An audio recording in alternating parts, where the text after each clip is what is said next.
All right. Hello, everyone, and peace of the Lord to all of you. We will not keep you long with the music and the introduction. You saw it already. Today, our topic is about, turning the cheek. We hear always some Christians, and those comment always we see them in the comment section. And always, actually, all my life, I struggle with this issue, not as a person, but with people.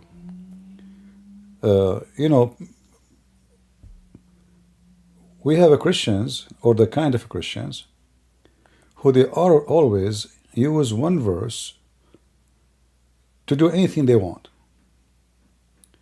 To be a coward, he will quote for you Jesus saying, turn the cheek. To be a whore, they will say to you, God love everybody, and he forgive us. To be a thief, he say, I will repent. To say a killer, they say, well, there's many, they converted to Christianity, they used to be criminals. So always we have a ready answer to justify things we do. So a person who don't dare to defend his house, he will quote for you the verse where it says, Jesus says, turn the cheek and don't resist evil.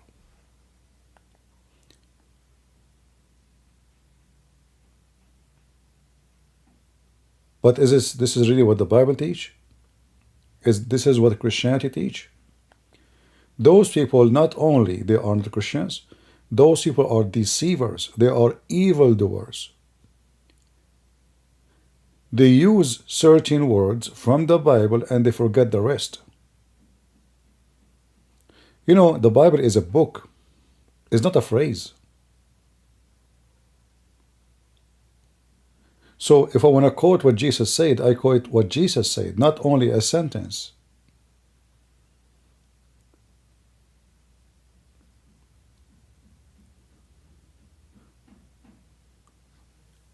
So when we speak about a woman, she used to be like adulterer, and the Messiah, he forgive her. But didn't Jesus say to her, go and do sin no more? So in order to do sin, we act the same as the Muhammadan. The Qur'an says Allah forgive all kind of sin except to worship someone with him. So what the Muslims do, they go sleep around and they have sex with kids and they kill and they rape and etc. because Allah forgive all sins. So in one hand, they have the word sin. It's the same, the word we have in the same language. Sin is sin. But sin for them have different meaning, different value. But there's many Christians, they live like Muslims.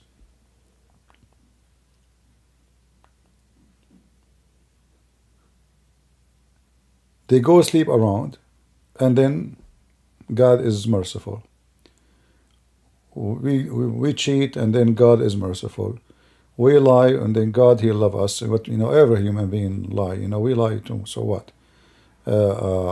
We are not decent at work, at business, So what? I mean, I will repent. I will go to the church and ask God for forgiveness, and pray for 15 minutes, and that's it. I'm brand new now. So they lie to themselves, and they believe their lies, when all the Bible is against what they say, and absolutely what they say is absolutely false. And today our topic is the same. So now if we go to the Bible, and we check verses which many people they will use, I will start with the verses which people use for for their let's just say to prove their point. So we have, like in Matthew as an example, Matthew 5:38-39. You have heard that it was said, an eye for an eye, a tooth for a tooth. But I shall say to you, do not resist the one who is evil. And if one, he slap your face, slap your right cheek, turn the other also to him. Let us make the page smaller so we can have the whole image together. Give me a second. Yeah, maybe this is better. Now, regardless of the translation, I don't care for translation, because at the end of the day, translation are translation. not necessarily very much accurate. So everyone in the world, he is a Christian who wanna make himself submissive to evil. He used this phrase, very famous phrase. I remember once,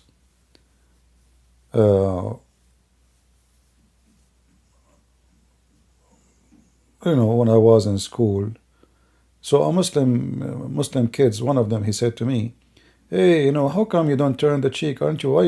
Why you are not Christian like the rest? Why you are not Christian like the rest?" What the rest? What do you mean? He said, "Don't you Christian turn the cheek?"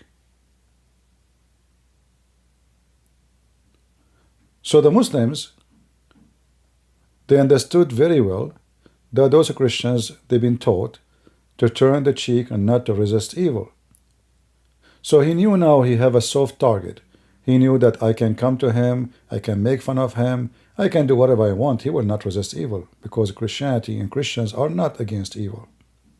But this is absolutely false.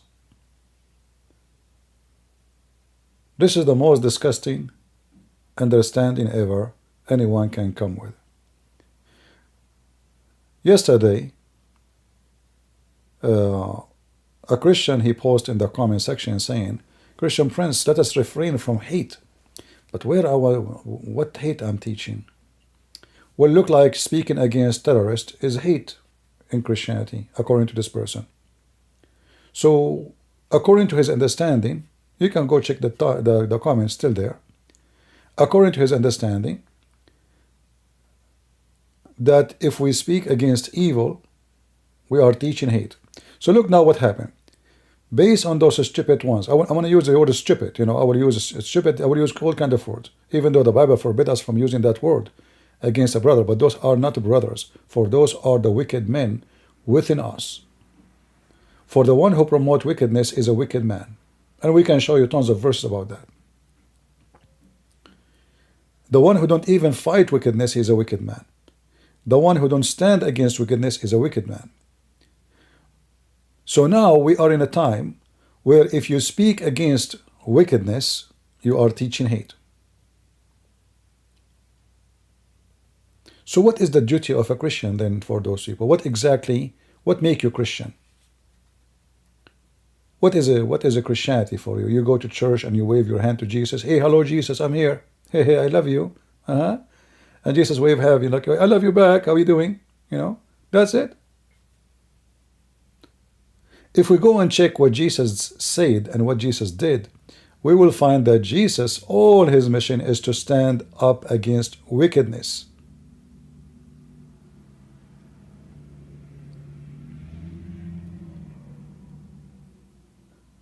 They will quote for you a verse from the Bible where it says, "Obey your governor, obey the king." And then every scumbag priest, like Muhammad, he copied actually the same. He says, "Obey your Amir," which means the one who rule. But Muhammad, he make it more clear by saying, even if he is a wicked man, even if he wipe your back, steal your money, snatch your food, even if he is unjust, whatever he do, still obey. But is this really what the Bible says?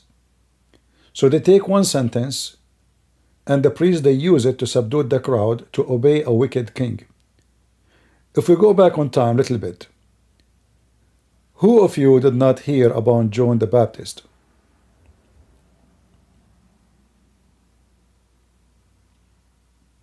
Anyone? Who here did not hear the story of John the Baptist and how he lost his life? Anyone do not know?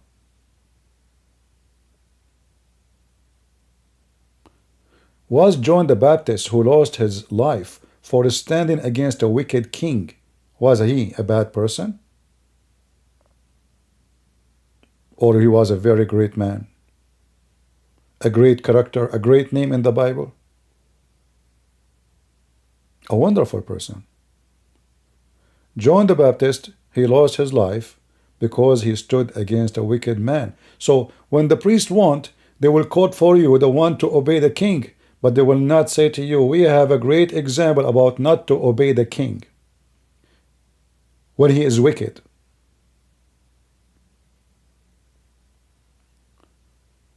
When the king is wicked, we disobey. We will not be submissive for wickedness. We will not bow down to evil. So through time, there's many who work in the business of churches, because sadly, many churches became business, like Muhammad. The priest, Muhammad is one of those priests. He's a businessman.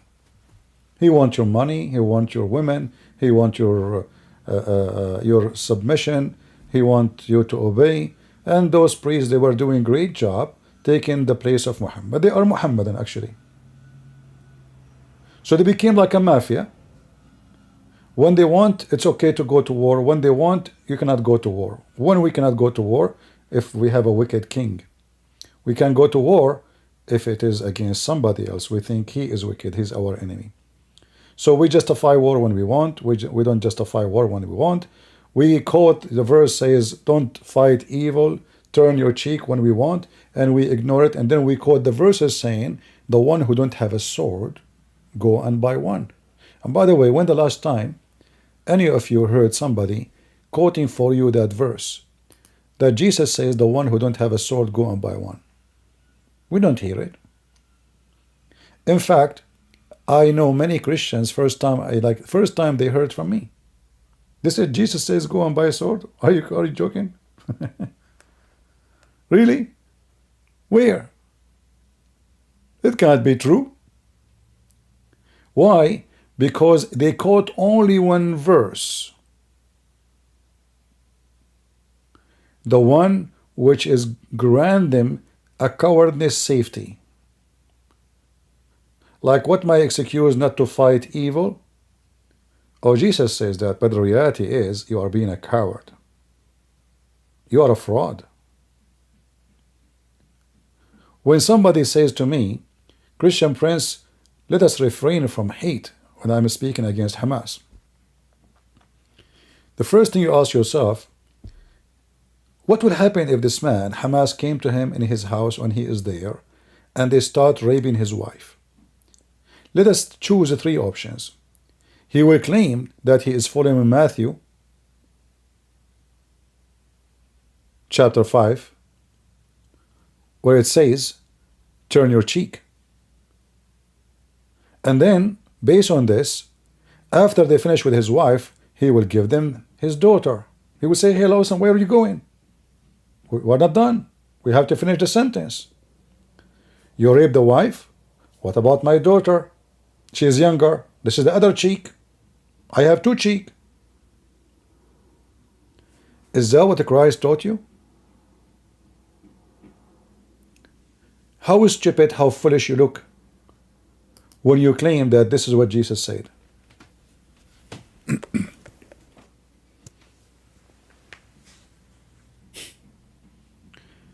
Do you understand, people, what I'm saying? How stupid, how dummy, how evil actually you are, if you believe that this is what the Messiah, he said.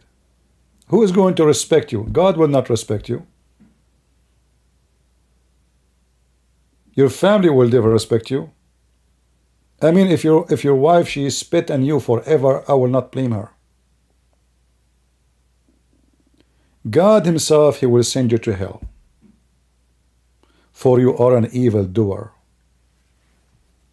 So is that what Jesus says to us?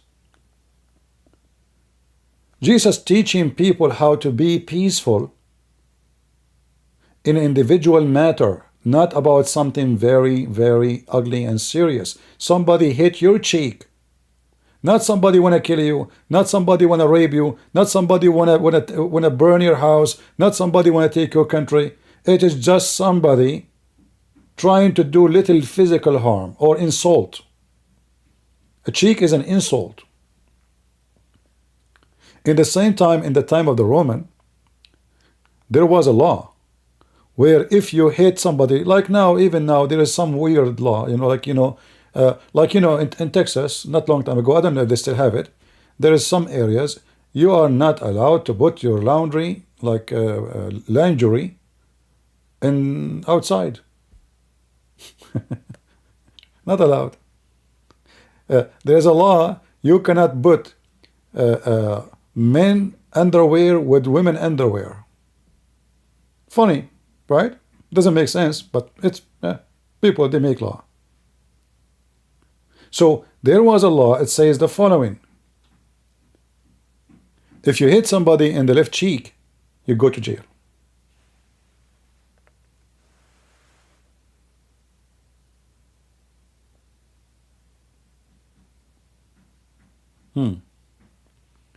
What does that mean? So if we have two men facing each other, which hand I will use to hit the man? I will use my right hand. And where that will be? You know the answer. So if you hit that cheek, you go to jail. So Jesus is saying to them, those people are living in a state. There's a government, there's a police, there's judges. Just use the law.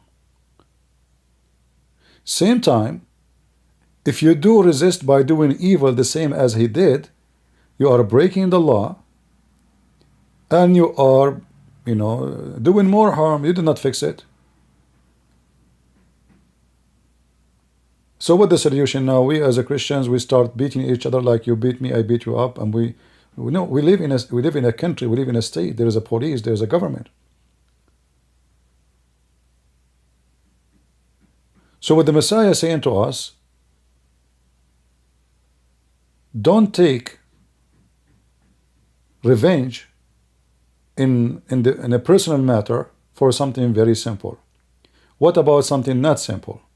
Even though there's a law, you call the police, but if something happening right now, and you are the police, because you are the one who protect your wife and your family, you stand and you fight, and maybe necessarily if you have to kill the one who's attacking your house, then what you can do, you kill him.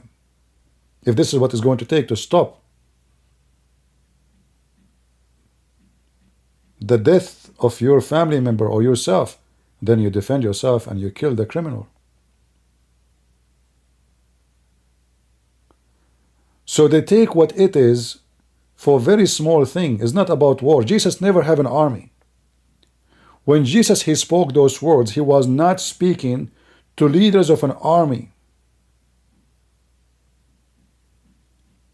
In fact, Jesus said, give to what to Caesar, to Caesar.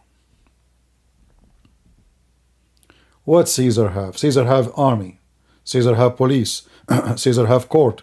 Caesar, he have whatever he have.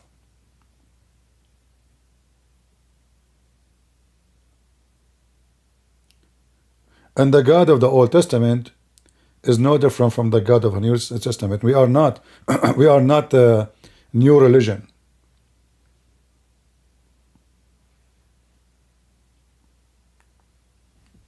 No Christian believe that we are a new religion. Jesus says, before Abraham I am. Abraham, he saw my day. And you know, as long we Christian, we should turn the cheek. So how come Jesus did not turn the cheek in the case of the temple? Who, if you remember, what Jesus did for those who they are buying and selling around the temple? Just a warning for those people in the chat. I don't want to see, this is our rules here. Don't say I'm Catholic, don't say I'm Protestant, don't say I'm Orthodox. Otherwise, I will step on you with my shoes and I will send you free shipping and handling to Allah. I don't have time for donkeys. Here we are Christians. We are people who follow Jesus. You want to be Catholic, you want to be Protestant, you want to be Orthodox, take a truck and join Hamas. A bunch of dummies. I'm a Catholic. Like, what the heck is that? I'm Protestant. This is what they are good about. Nobody want to say he followed Jesus. They want to say he's a Catholic. They want to say he's a Protestant. They want to say he's Orthodox. Jesus is gone.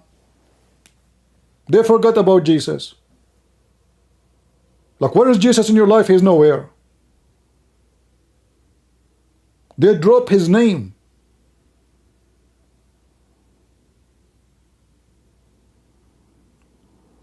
A bunch of potatoes.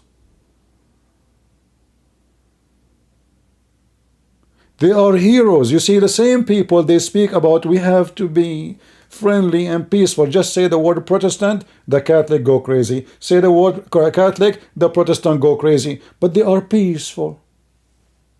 Turn your cheek. We go to war against each other. We kill each other. There's hundreds of years of war between them, you know, killing each other. We love Jesus says, turn your cheek. Do you see how hypocrite they are? Do you see how those they call themselves Christians, how hypocrite they are?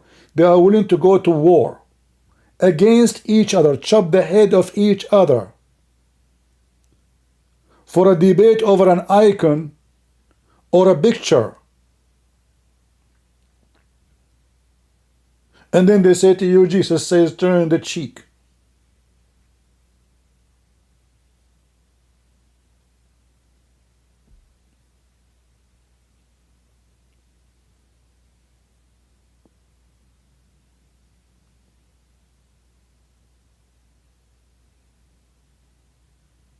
Again, I warn you, don't say that word in the chat.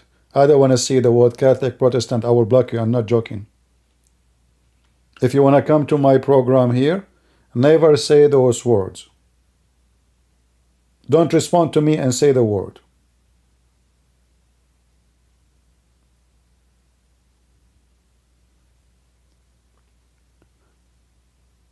So when it's come to the real enemy, they are so submissive. When it's come to Satan, they are not aggressive. When it's come to other church, man, oh man, war. War. The gate of hell is open. They start casting stone at each other and they want to sell each. No, you go to hell. You follow this guy. No, you follow that guy. Oh, you do pray for that guy. No, you pray for... What a mess. Far away from what Jesus taught us. And this is why we as a Christian, true Christian, we should stand against the wicked ones. And the wicked ones, sadly, not only like Hamas and Islam and Muhammad, there we have many of priests. They are the most wicked people like Muhammad. They are corrupt. They are liars. They are businessmen. They are about money. If I go right now and check how many Middle Eastern priests defending Hamas, you will not believe it. They don't say we don't defend Hamas, but you know, they say it like, you know, they try to make it like, you know, they are the one who feel badly for what's happening. But we do not hear them. When just a few months ago, the Turkish, Azerbaijan, they crush the Christian Armenians. Nobody mentioned it. You know what they crush mean? They crushed them. Tens of thousands of Armenians left their houses just a few months ago. They left their land.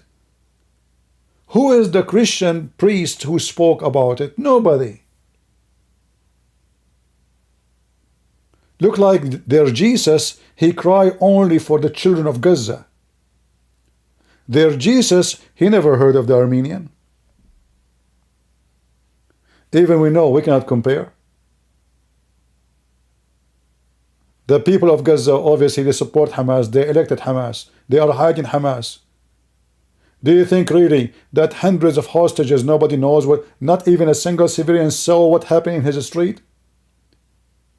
Do you think so? Like, not a single civilian, he saw where the towns are digged, where is the concrete is built? They knew. But not a single one of them, he called the Israeli, says, hey, your kids is here. And then they cry for Hamas and people of Gaza. And you will see Christians saying, we feel sorry for the innocent one. I don't know who's the innocent here. They will say to you, children's. Well, children's, their guilt is on their parents. If I go right now to my neighbor and I take my gun and start shooting at them and then start shooting back at me, and then my son, my daughter die, I'm going to blame my neighbors who shot at me, or it's me who shot at them?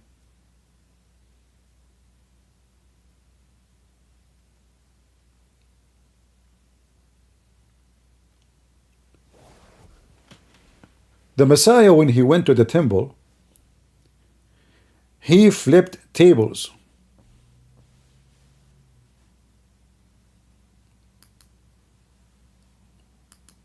Is that correct?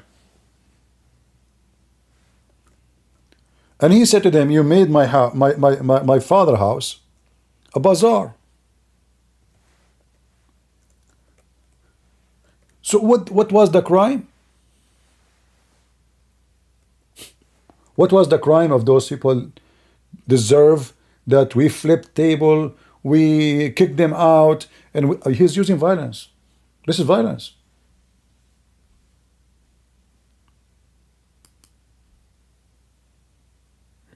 How come nobody mentioned that? What was the crime?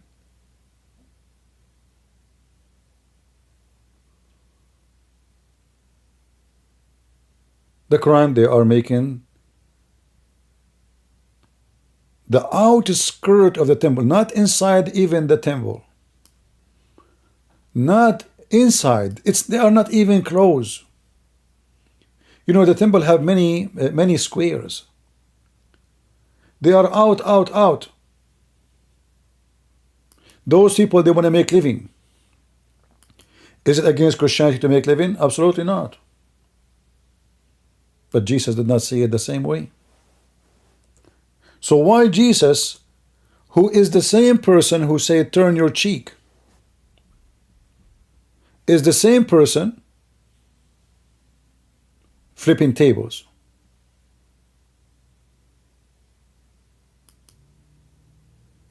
What is the difference?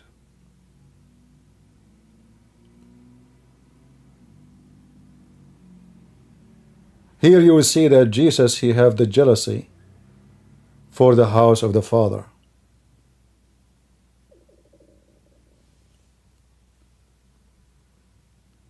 They made the house of the Father a bazaar, a market. People are selling chickens. It's like the Kaaba. You know the Kaaba? If you go around the Kaaba right now, 5 stars, 6 stars hotels, gifts. In the time of Muhammad, there was many idols, and now the only idol left is the Kaaba itself.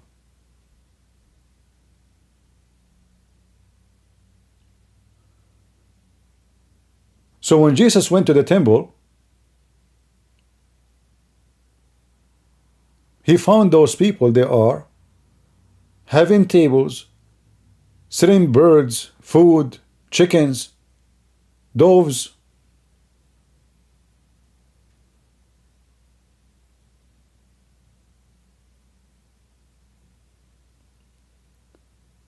And then Jesus, he flipped their tables. He screamed at them. He used violence to keep them away. So, which one now we follow? If we see somebody, and remember, we cannot compare this is to other really crime, like the one we know, like rape and killing and destruction, etc. This is a person just selling. A person who have a family, he want to feed them at home.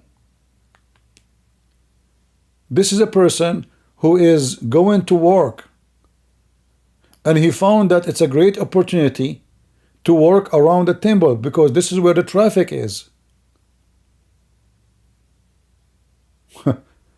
You know what I mean? So what is the crime? The crime, they abuse God's house.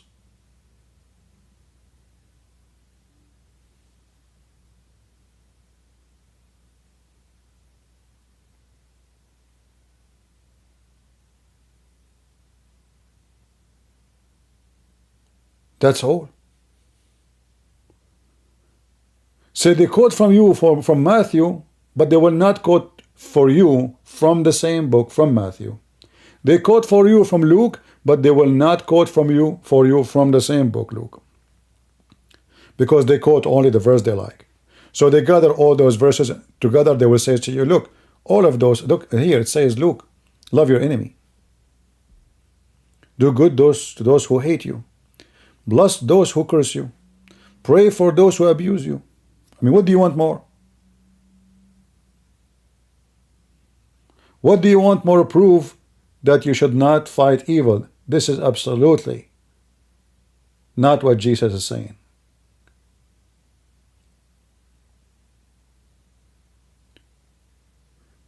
They will say to you, it says here, it says there in front of you, don't resist evil.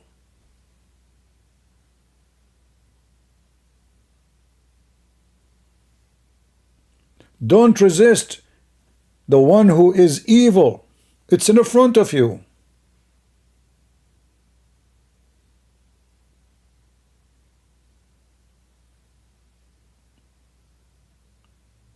How you can deny it?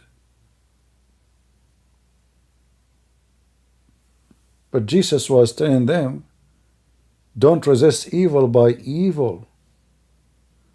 The resistance he's talking about is not to be evil. So if somebody come to hurt my wife, I don't go and hurt his wife on purpose to hurt his wife.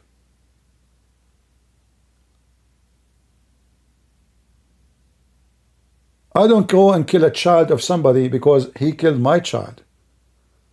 Well, he is the one who killed my child, not his child.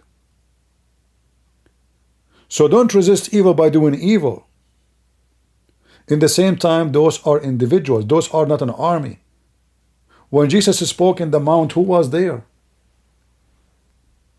He have the majors and the captains and the generals and the marines. No. Those are farmers, you know, poor people, normal people, average people. He is teaching them good manner. And then if all the group follow the same teaching, then who is going to do evil anyway?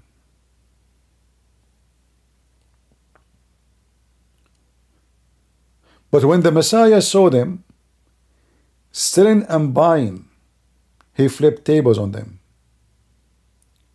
What about the Messiah says, go and buy a sword? What we will do with the sword, as long as we don't do resist evil?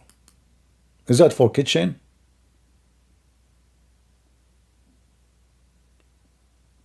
Look, when they quote for you Luke,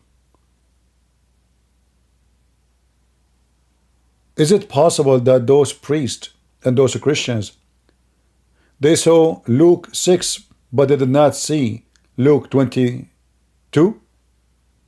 Is it possible?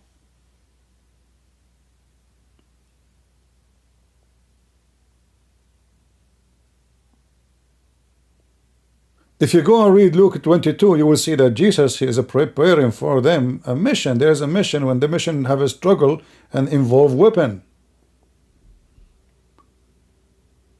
Now here, we have to take a note that Jesus did not attack anybody, but obviously the swords is to defend himself. But not to be the aggressor and not to be evil. So how I can put together one verse saying, in the same book, turn your cheek, another verse saying, let me open the verse, hold, give me a second.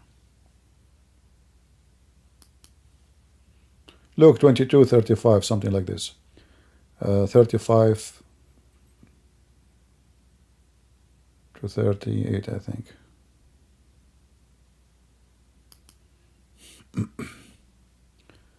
All right.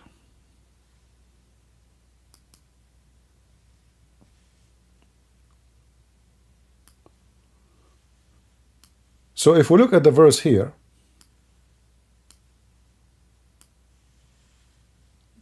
let me grab it for you.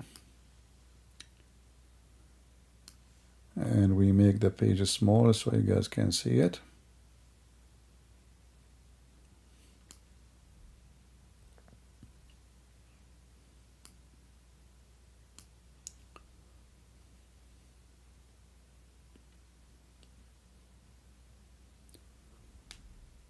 When Jesus says to them, you know, like always I send you, you don't have wallet, you don't have food with you, you don't have anything with you.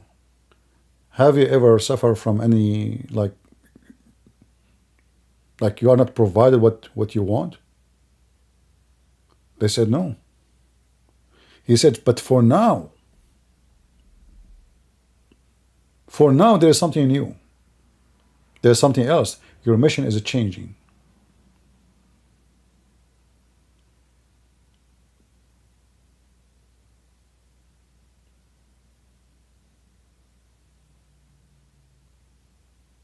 When you go out, usually you go without anything. You don't take with you even your garment. You don't take with you any. You don't take a sword. You don't take anything. You don't buy anything.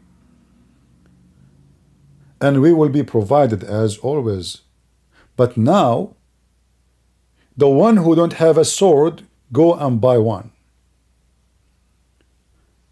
Now you will find some Christians who they are really weird. They say to you, oh, this is the sword of the word. Oh, okay. And those word, we buy it? So, like we fight by the word of God by selling our garment and buying a sword? Is that really what the Bible says? Like, okay, so I now go and sell my garment. If I don't have a sword, I sell my clothes because I need to fight by the word of God. Oh, that's deep. That's very deep.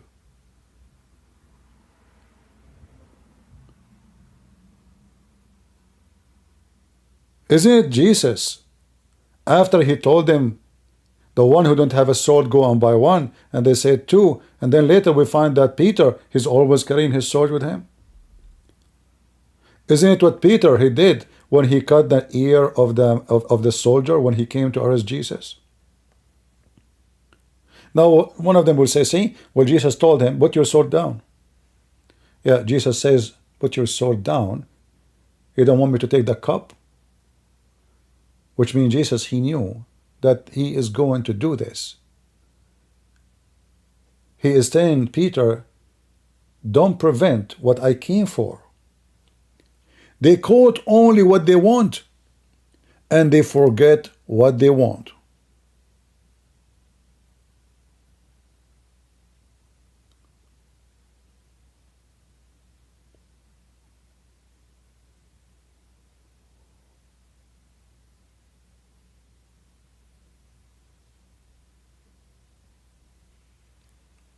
And this is my problem with the Christians. They say to you, if you speak against Islam, you are teaching hate. Well, let us see which one is more deceived. The one who worship the God of the Old Testament, even though he don't believe in Jesus, or the one who worship Allah, the pagan God. You will say, well, at the end of the day, Jesus is Savior. I agree. But we cannot say it's a saint. But yet Jesus, when he spoke to the same people, he said to them very aggressive words. He called them evildoers. He called them children of Satan, of serpent. You are like your father, the devil. So, if we speak against Islam, we are teaching hate. If we fight against terrorists, we are not Christians.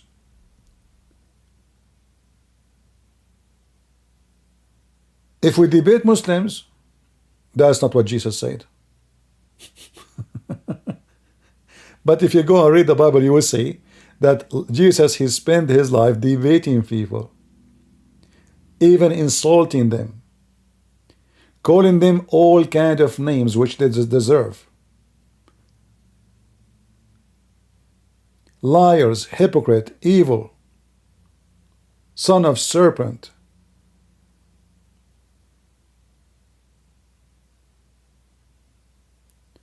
So what those people want? Do they want you, in order to be a Christian, that if somebody come to your house to rape your wife, you let him please come in? If you ask them, who of you is willing to open his door to the thief and say, hey, the thief, he came to your house. Now he took all your money, but he forgot to open another drawer. He says to him, listen, I did not turn the other cheek for you. Listen, I have more money here. Come and take it. I'm a Christian. I mean, you are so silly, so stupid, so dummy. You have nothing to do with Christianity. You are a potato. You are literally a mashed potato. You are corrupting the word of God to satisfy yourself with your cowardness.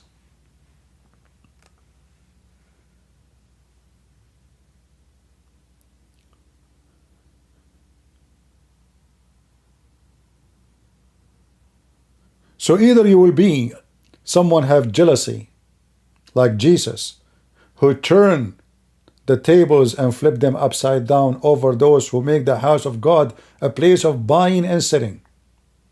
And who are those people? Those are your priests. Those are the Muslims. Those are the sheikhs. Those are Muhammad.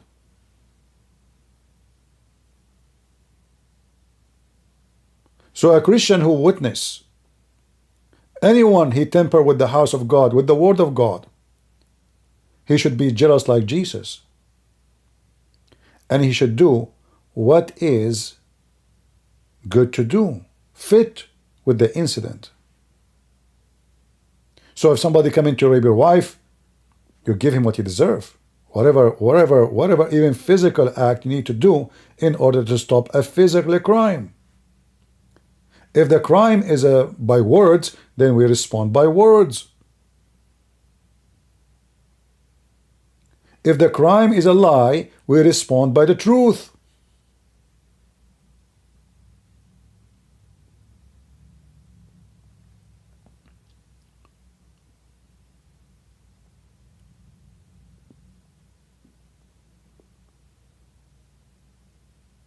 And that is our Lord.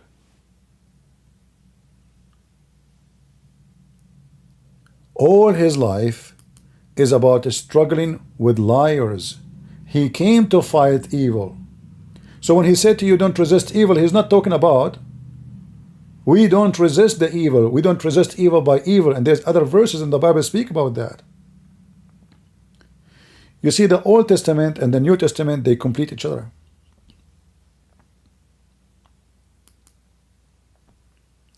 They totally complete. How come those Christians, they quote for you phrases and verses from the Old Testament to tell you prophecies about Jesus, but they will not quote for us verses about war?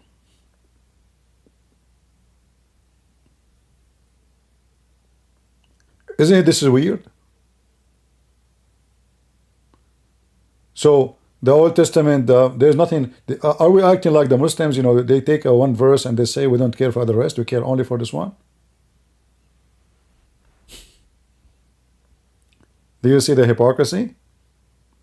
So they say to you, there's more than 360 prophecies about Jesus in the Old Testament. But in every chapter you go there, you will find something totally different from what they try to give you and tell you about Jesus. Turn your cheek.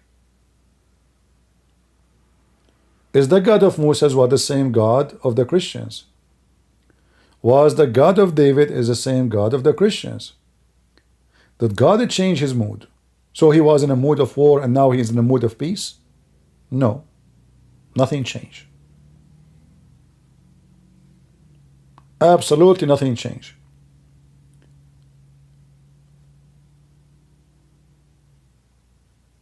You know, when the Messiah, he gave a parable about when the king, he come back. And he will say, bring those who disobey me, which means the one who don't believe in me, and slay them. I mean, what language Jesus is using? Slay them.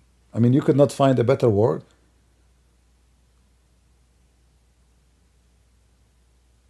Isn't it this is the same Jesus? Well, this is what Jesus will do. When Jesus come back, he will slay. He will kill. He will destroy.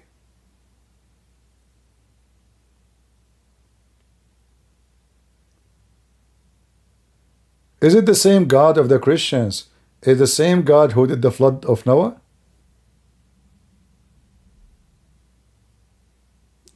What is the flood of Noah? Washing the ground from every living thing, except certain individuals. That's it. Children's, women, doesn't matter. Everybody go.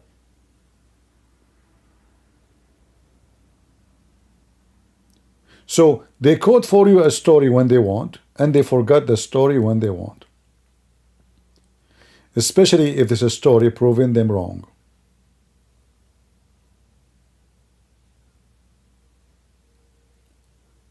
And now we are talking about Israel. So a couple of thousands of terrorists, they come to Israel, they chop head, they burn children alive, they rape children, they rape women, they kidnap them, they kidnap even dogs. So shall Israel turn the cheek? Is that what Jesus said?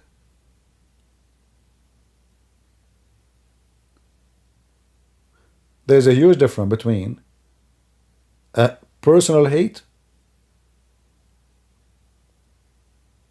and personal harm and nations.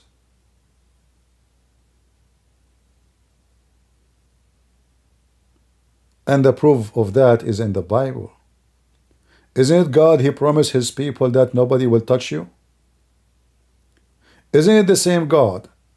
He opened the sea and He killed the army of the pharaohs so His people can go through.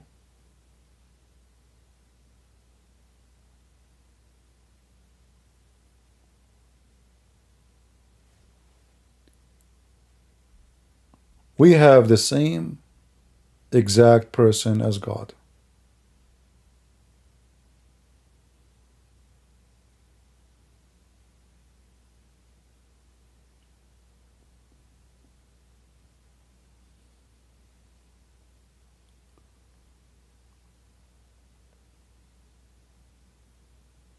If we go to Luke,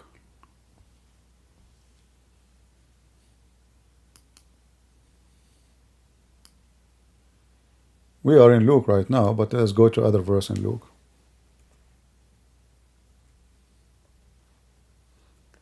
Usually I don't do really programs about the Bible, but those people really, they make me upset from time to time. And I found dealing with them, it's like a must, what we can do.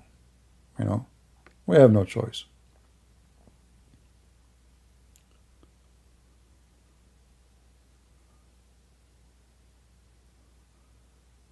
If you read Luke 3,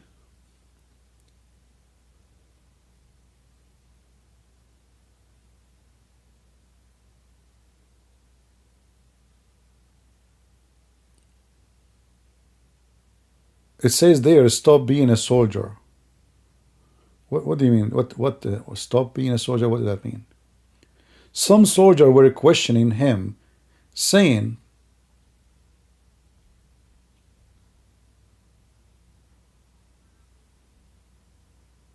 like they are asking questions, they are demanding things, And the soldier likewise demand of him, saying, what shall we do? And he said to them, do violence to no man, neither cause any falsely. Be content with your wages. So now we can take this verse and say, okay, well, it says, do violence to no man. Those are soldiers. But how they are going to be satisfied with their wages? How they are going to be satisfied with their job?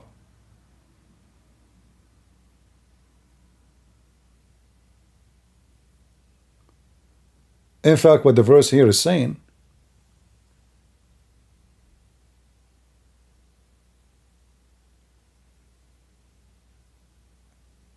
is not to do harm, not to do evil to no man, but his job is a soldier.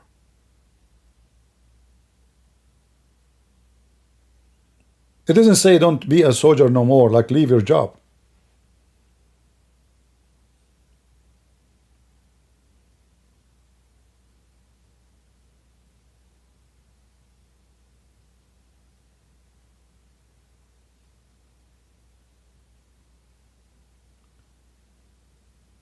Especially if you are the one who chose the job. Like, okay, you chose the job, you have to be loyal to your job, whatever your job is. And as long we say that this governor, he is in charge, and this is a nation, they have a king, and he is in charge, and people, they follow the king, they obey the king, he is the legal government, he is the governor, he is the one who have the authority, then the soldiers have to obey the authority. And now we go back where the priest, they say to you that you have to obey your ruler. But what if a ruler go in war? Which one we should do? Shall we turn the cheek, or we do violence? The verse says here, don't do violence. All the violence in the Bible is against violence, to make it clear. But against violence, to stop violence of evil, violence of individual. So if you are being the evil one, the Bible teaching you, stop your own violence. You start with yourself first. And if the risk is just like a violence of let us say, nobody would die, nobody, cheek, he hit you in your cheek. In the same time, even though Jesus, he said, if somebody hit you in your right cheek, give him the other one, you have to make a decision when that verse is valid. It's not valid for everybody. So if I notice that this person, he have good in him, and maybe by not returning my hand to his face, maybe he will feel ashamed of himself, then I make a decision, I'm not going to return his assault against him. So he maybe will feel ashamed, but I have to make a judgment at the moment to see if this person have a good quality. Maybe this person is a good person, he misunderstood me. Maybe I see good person on him, even though he is coming to beat me, but there is something, let us say, make him go angry. Maybe if I restrict myself from fighting back, in the case of a personal matter, maybe we can fix it in a better way. Maybe if I say, okay, I forgive you, he will feel ashamed. He will say, oh man, look, I did beat him, Hey, don't you want to fight? No, I don't want to fight, sorry, But just please, peace. God forgive you. Maybe the man will wake up, maybe the man, he will see himself, he's wrong. Maybe he will be ashamed in front of the people. Look, I want to beat him, he don't want to beat me.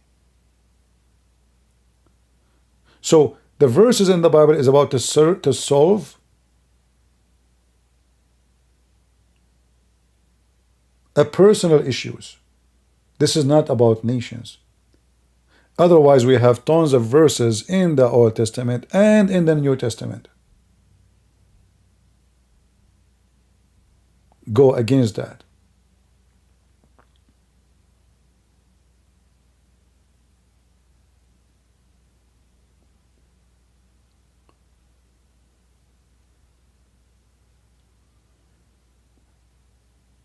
Is the book of Exodus, or isn't it the book of Exodus says, you shall not kill? So we have the same in the Old Testament. We shall not kill. You shall not murder.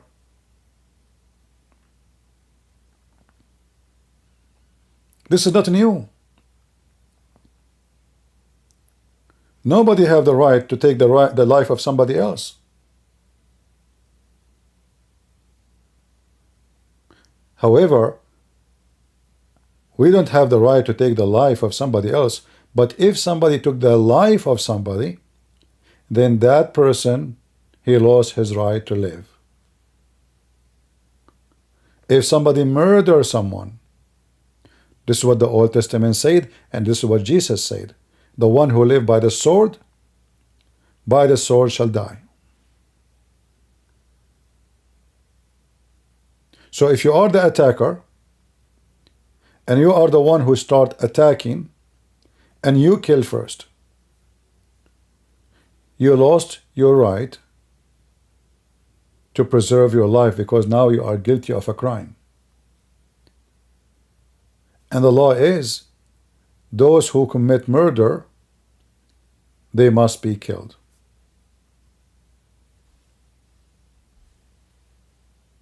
Is that violence? No. Even though it's death. I mean, the guy will be killed. What do you want more? If this is not violence, what violence then? Violence is you attacking somebody. You have no right, you have no position, you have no ground, and yet you are the one who is taking the action against someone who caused no harm to you. That will make you an evil person.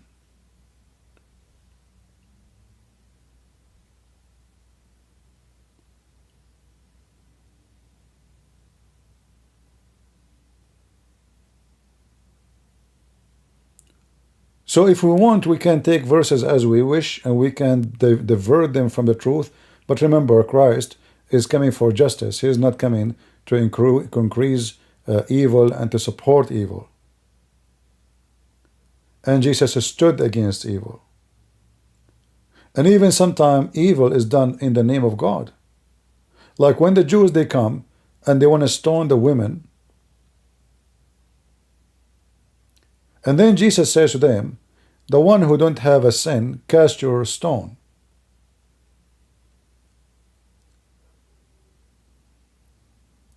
So everybody is excited to practice the law of God. It is a law. But none of them is qualified for it.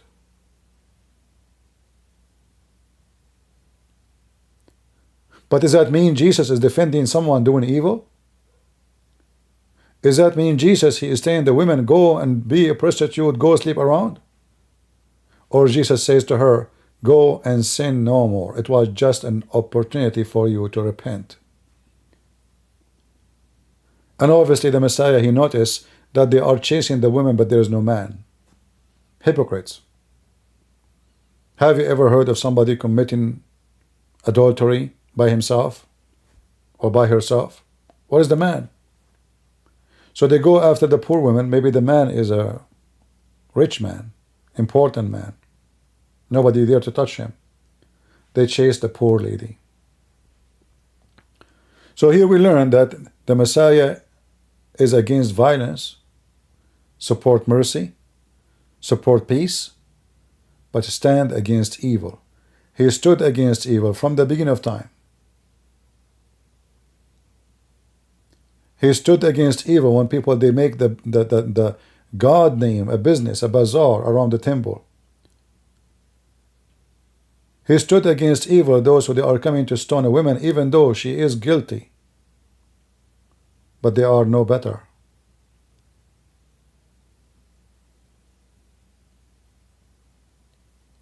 All the struggle of Jesus is about how we can stop evil.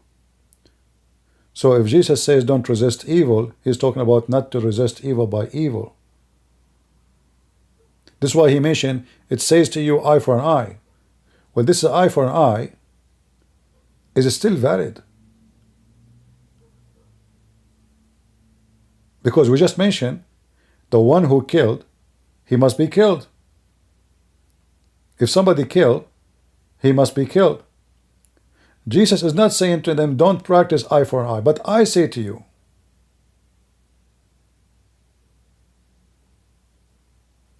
eye for an eye is just a blind, let us say, rule. It goes for everything. He hit me, I hit him. He killed me, I kill him. He, like anything. Jesus is taking it to a different level. Eye for eye is still valid when it's come to a violence crime of something serious. The cheek is about the cheek. It's not about somebody murder somebody. If somebody murder you anyway, you cannot even forgive him, can you? Can you turn the other neck? He cut your neck. This is about a person. He's still alive. He can make decision and he is aware of what's happening. He is not dead. He is not dying.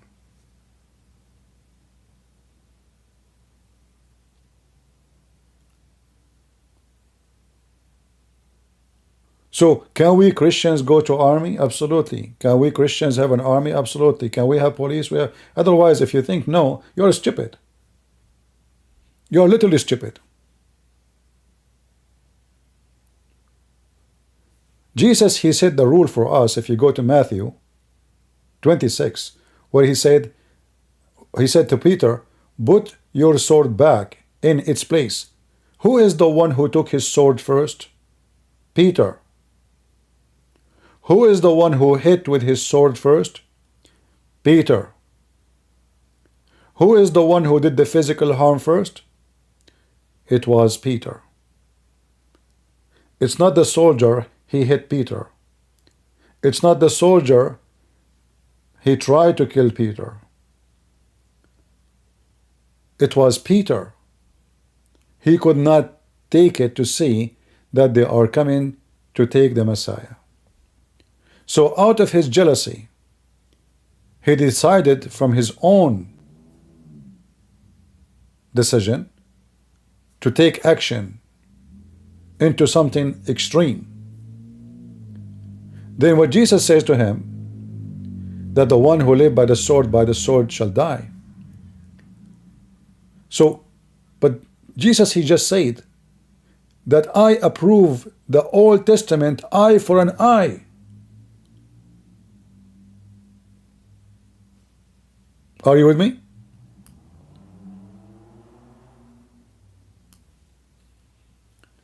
If Jesus said, the one who lives by the sword shall die, that means Jesus, he just repeated the penalty of death in the Old Testament. You kill, you will be killed. That is justice.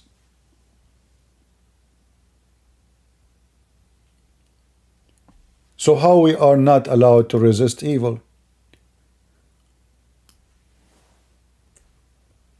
Because now we have to practice the second part of the sentence. The one who kills must be killed. For this is justice.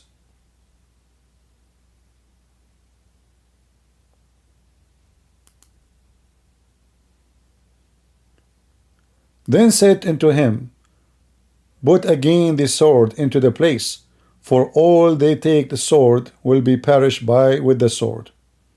So they take with the sword. The translation here little bit hard to read. You can read different version.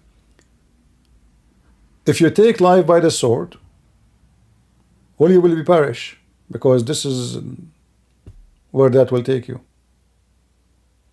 So if Muslim terrorists, they take a sword and attack us, they will be perish by their own sword.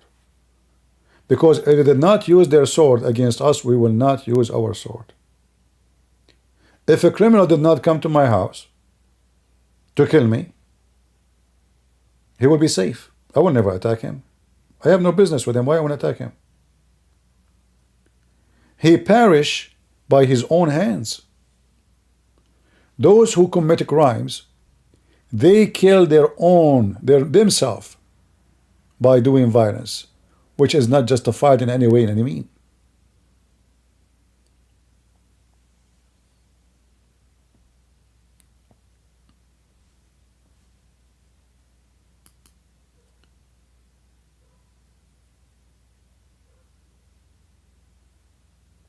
So we have to make it clear that we as a Christians, we are not a bunch of fools who people they can come and rape our women and take our home and our land.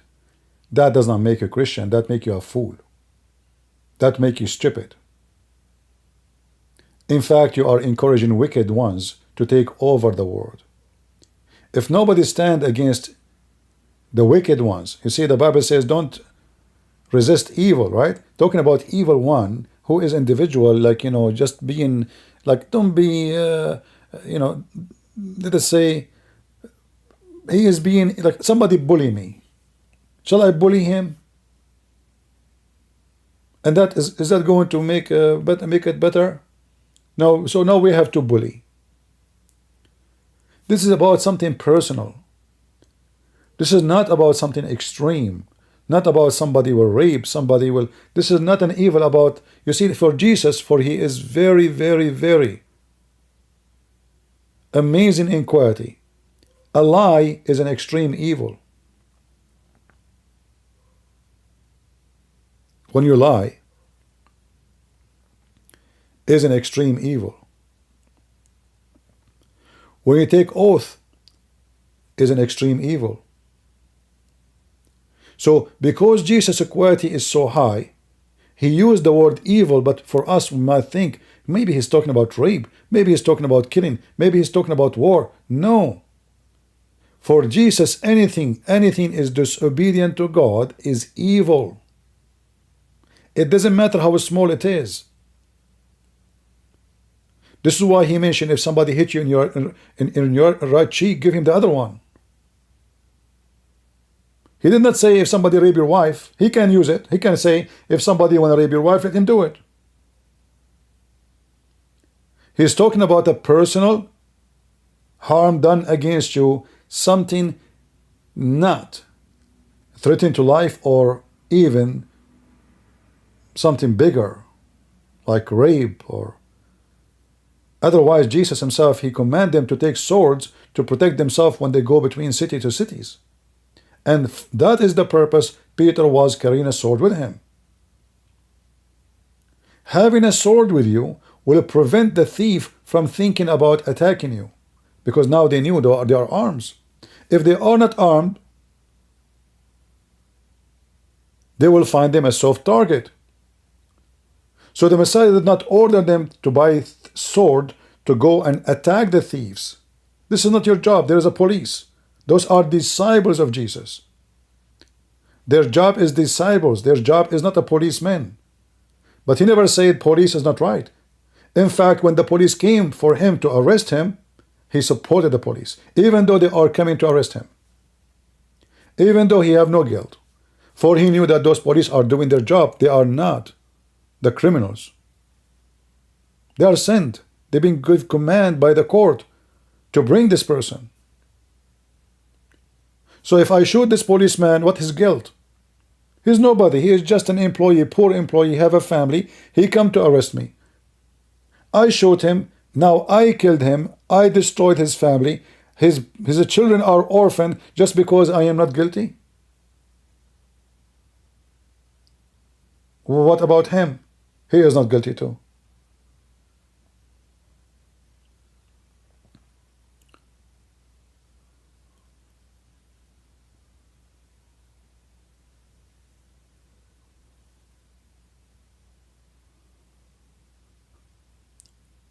So don't take the Bible by a verse and leave the rest. The one who live by the sword shall die. That is justice. The Old Testament have all the law. Jesus, he said, I did not come to destroy. I came to complete, to fulfill. Is that true? Is it true that Jesus says, I came to complete?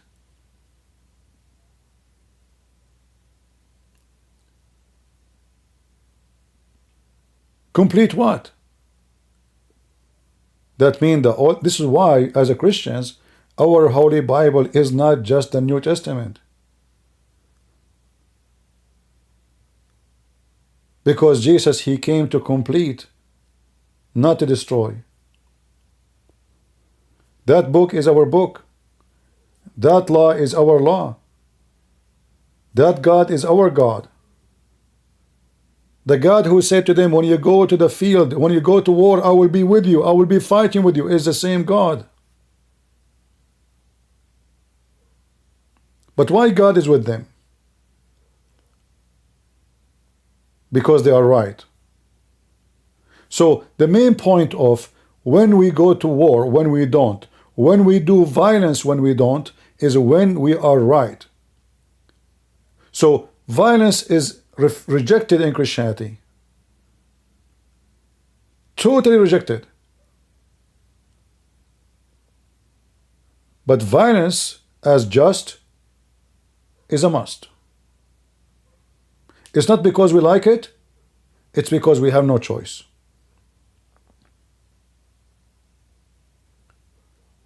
In order to stop fire, you have to use certain element. It's the nature of physics. So if somebody physically, he want to throw himself in the top of a woman, physically, and he rip her clothes, physically, and he want to rape her, physically. So the law of physics says this woman, she have the right to defend herself in every way, in every mean, physically. She don't want to kill him. She don't want to hurt him. She don't want to do anything wrong to him, but she have no choice. For there's nothing can stop what's going to happen except she taking a physical response. And this is how the devil is. The devil is like a human being. He is a beast. He want to rape his victim, regardless if the victim is a male or a female, because rape is not necessarily about a penis. You see, in the Old Testament it says that the earth committed adultery. But how in the world the earth can commit adultery? Is the earth even a female or a male? Do the earth even have a Gentile? No.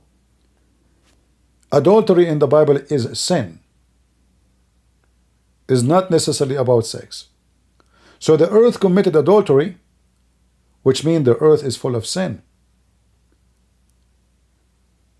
And when somebody want to enforce adultery on you and make you an adulteress by violence, then you have the right to defend yourself, to stop such a thing to happen to you. And the one who don't do so, he is no Christian.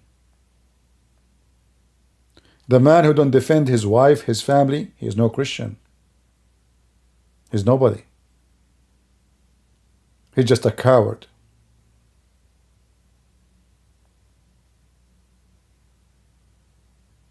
He's a coward who used some verses to hide behind them in order to get away from guilt, in order to get away from maybe getting killed, defending your family, defending your wife.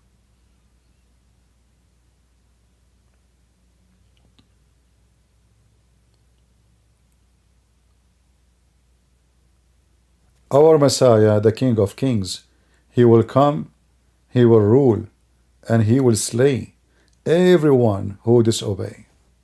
That is your Lord.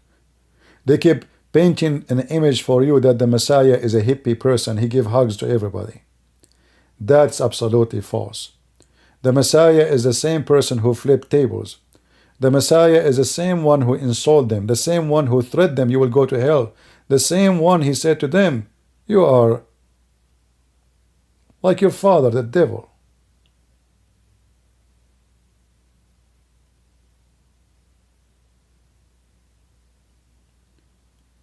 The Messiah was not nice. The Messiah was not friendly, not with sinners who they are evil. The Messiah was very friendly with a sinner who was not evil by heart, but she is doing something wrong, like this woman, she is caught doing fornication. He was so nice to her. I don't judge you too. Go and sin no more. And this is you as a Christian, this is how you make decision. There's a time where you go and say, I forgive you. Go and sin no more. And there's a time where you act like Jesus. Bring them in the front of me and slay them. Why? They killed. They are criminals. They rape. So for sure,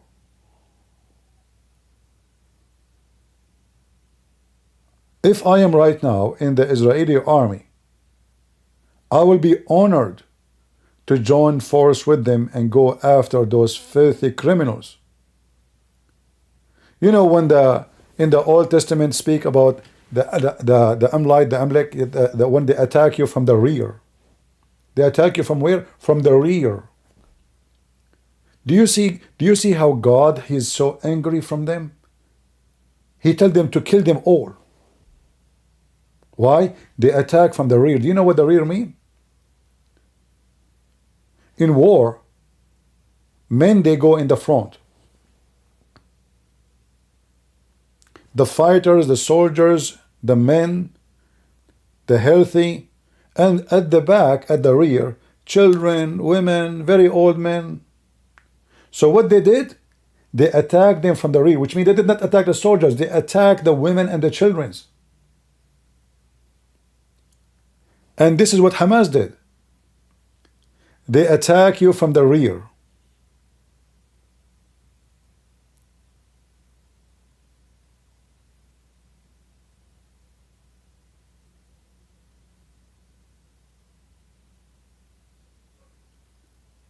So what the response of God to what they did? Kill them. Who of those who claim that Jesus, he never promote to go in war, he dared to say that God in the Old Testament was wrong? How come you approve the story there, you don't approve the story here? It's the same story. I cannot say the same people, even though it's in the same location. I cannot say the same people because those are not the same people.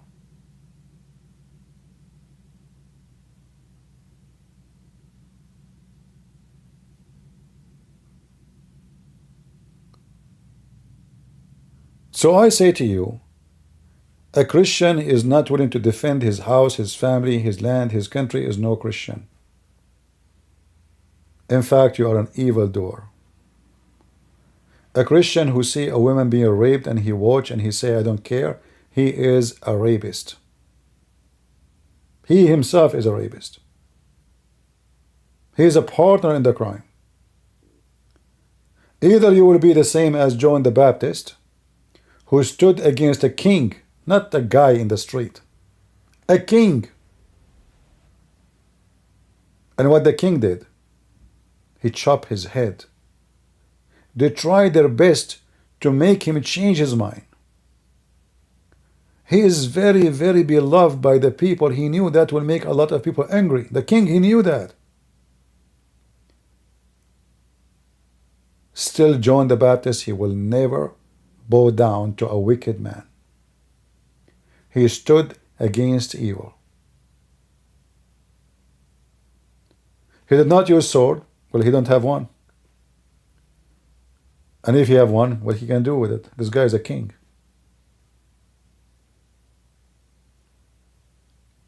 And this person is a preacher.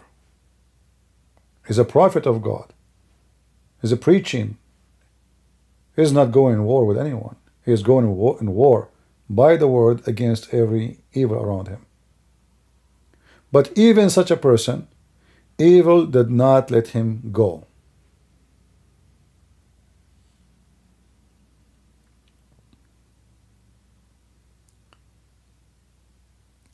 So I hope the topic is covered. We can give way more verses. You know, we have tons of verses, by the way, to support everything we are saying. But use your common sense as a human being. Nobody in the world, nowhere Jesus says to you, let somebody do evil to you. Don't resist evil. This is about the personal, like cheek, he get your cheek. This is not about rape and killing and war. No.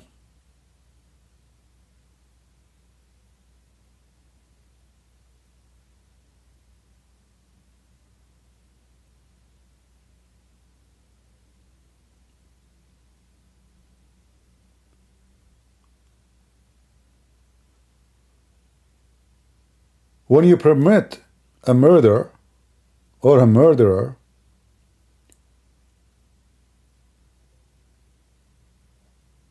you're a murderer too.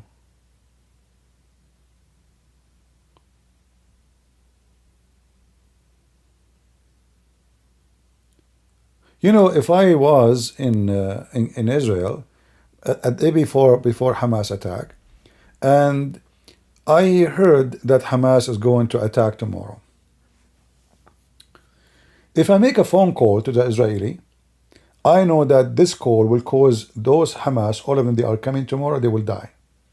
If I don't make the call, I know a lot of Israeli will be killed. So either way, a lot of people will die. What I should do? Remember, according to your logic, Jesus said, don't resist evil. So if you make the call, you're trying to resist the evil of Hamas or the Muslims terrorist. Why you want to resist evil? Based on your logic, I should not make the call. Because by making call, you are going to prepare the other army to be ready to the other army, and then they will slaughter them. So which one I choose? Obviously, your common sense will tell you what to do. And if you decide not to make any call, you are the murderer. You are the one who killed all those children. Because you know that the first one is coming to murder children, women, and he is the one doing the attack. And you could prevent the result, but you decide, even though you do not carry guns, you just make a phone call. But you decide not to prevent them from doing it.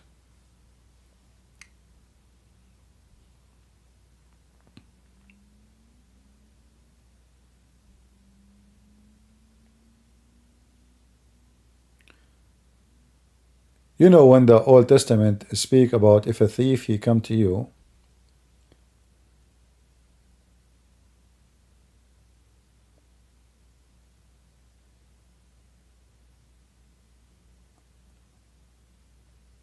to your house. If we go to Exodus, give me a second.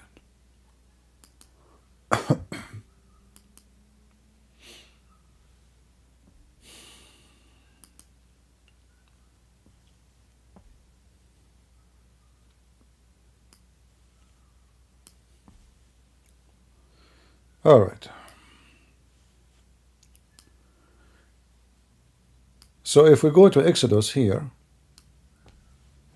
it says here, this is just normal life stuff, you know, things people they have in their daily life.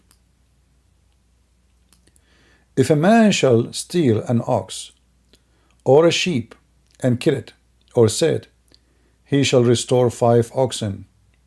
So look now what we do. Do we go and steal his sheep? No, we don't. Okay, he stole my sheep. Should I go and steal some? No. He will be punished by law. And the law says you do this. You have to pay back multiple cows or sheep or whatever animal is. If a thief be found breaking up and be submitted that he die, then there shall no blood be shed for him. So what we have here, we have a thief. Maybe this translation is hard to read a little bit. Let's see an easier version to read in English. I find it difficult for me too, you know, to read it. There's some words it's hard to read. As you know, English is not my first language. Let us see.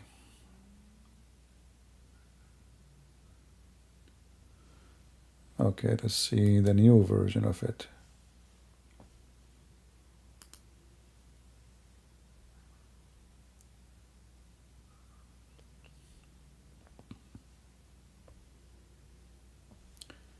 So if a thief he come to your house and he found breaking in and he struck so that he dies, there shall be no guilt for his bloodshed. Is this verse wrong? Who is a Christian here oppose this verse? Do we have any Christian in the chat he oppose it?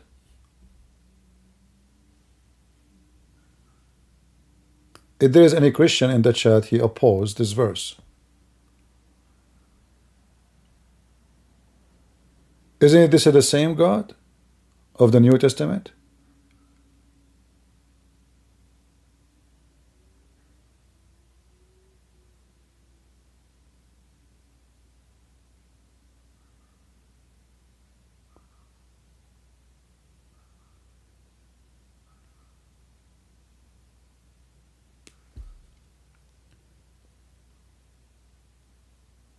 Remember, here is just a thief. But you will notice here the verse, by the way, it making a differentiation between cases, if it's night, if it's daytime.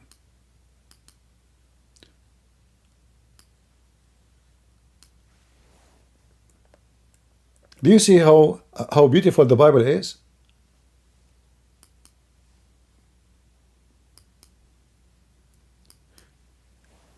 If you read carefully, you can open the Bible in your language, whatever language you have, in order to understand it better. And then you will see that the Bible here making a differentiation between, even timing make a difference for the law. Even though the act is the same, the thief is a thief. What is the difference between thief at day and thief at night? He is a thief.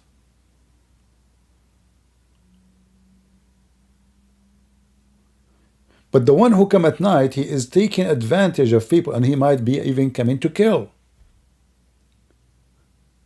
He is taking advantage of darkness, coming to people when they are totally asleep, going inside their rooms and installing terror in their heart. Imagine you are asleep in your bed, and then you find suddenly somebody standing in front of the head of your child, or your wife, or your head. So here you notice that even the Bible deal with the person, the same crime, depend on the timing. By the time I know he's a thief, I notice he is not coming to kill, he's just a thief.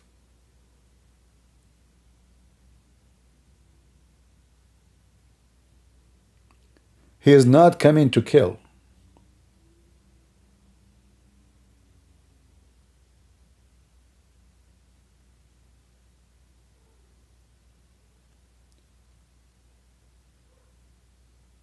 So do we have the right to resist thieves?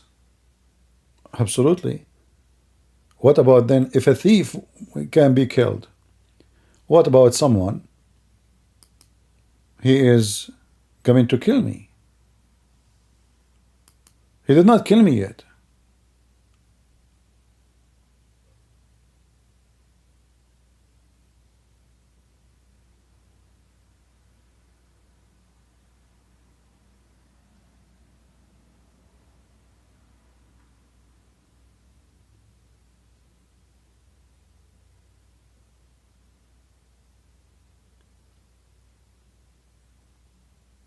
What we need to do, maybe, if we are reading a book where it's speaking to people thousands of years ago, but still, many things which happened at that time is still happening now. Thieves, still thieves. Rapists, still we have rapists. Maybe people today, they are not fighting over a cow, but they are fighting over bitcoins.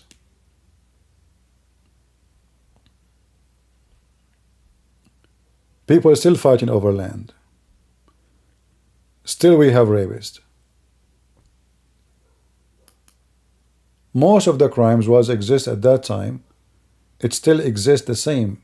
And even the one who does not exist is still the same, but let us say different in the style.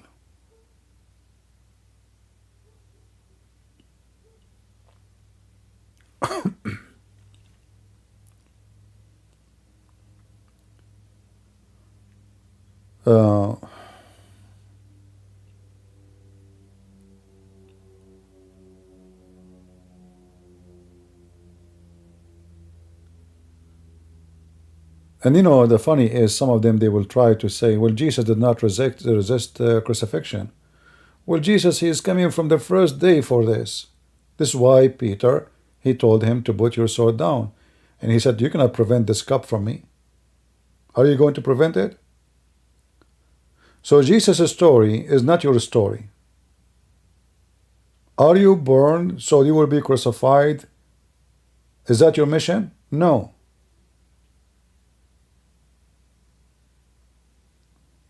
Is the book speaking about you in Isaiah and other verses that you will be crucified? This is why you cannot prevent what I am coming for? No.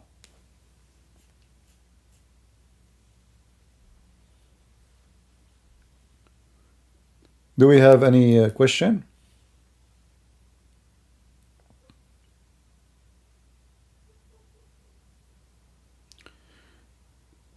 So we have the Messiah, who is amazing, beautiful, loving, mercy, but he is the same person who is just. And his just will have no mercy with the one who don't deserve mercy.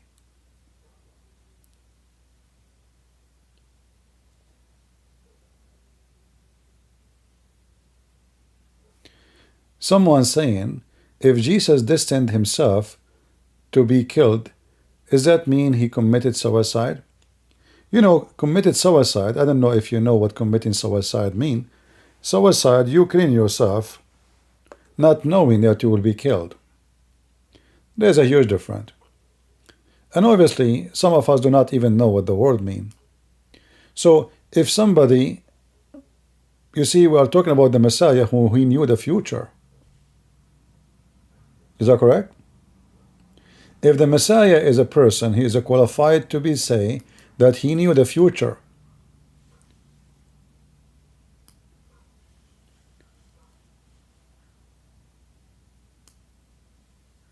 He did not promote the future. He did not call those people in the court, say, hey, bring me here, judge me here, decide to kill me. This is not what happened.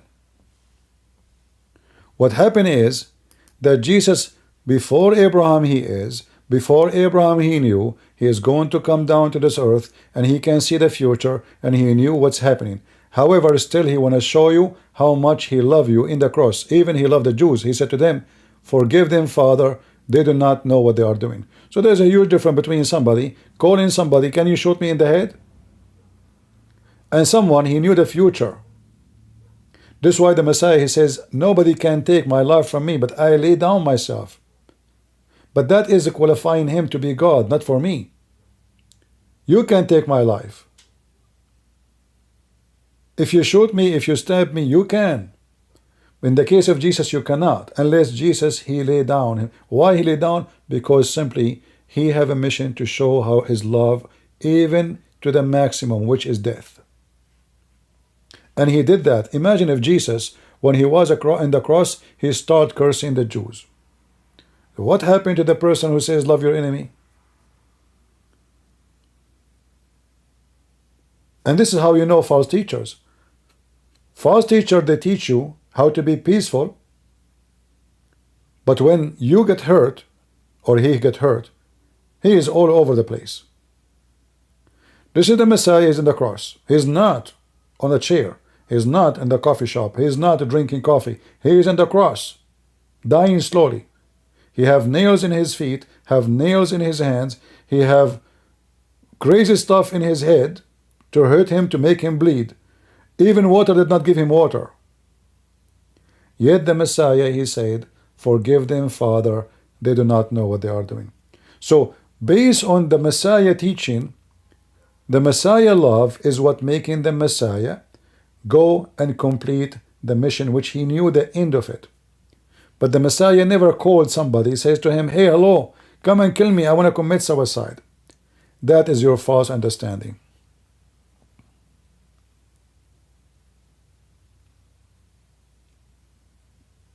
All right?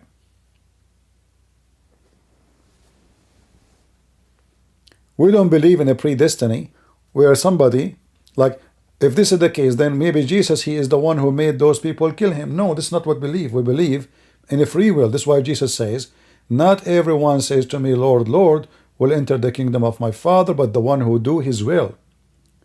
So there's, in Christianity, there's your will, and there's the will of the Father. Which one you want? If you choose your will against the will of the Father, and the will of a man, by the way, it's always wrong.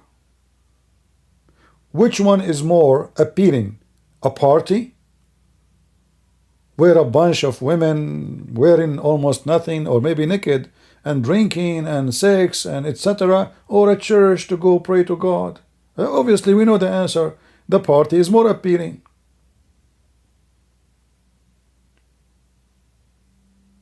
If we say right now, there's a famous singer is coming to town, how many people will be waiting downtown for him? But if we say there's somebody want to preach about Jesus in the street, in the corner of etc., how many people will be there?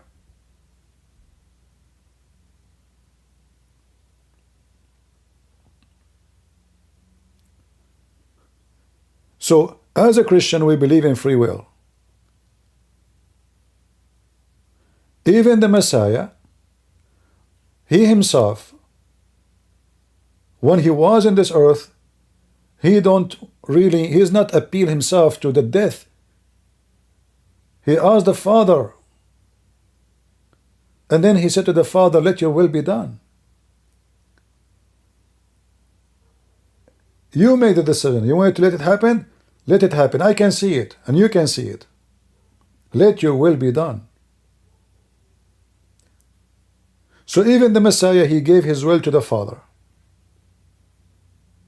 Otherwise, the Messiah, he knew, if you read the Bible, you will see, he knew when they are going to come, even what his disciple will say word by word. He told them what you will say. Tomorrow morning, you will deny me. You will say this, and you will say that. So, the one who knows a day before, he can run away. All what you need to do is a change in the location. You know, all days there's no ID, there's no passport, there's nothing, you know. I mean, you can't go anywhere. Just go.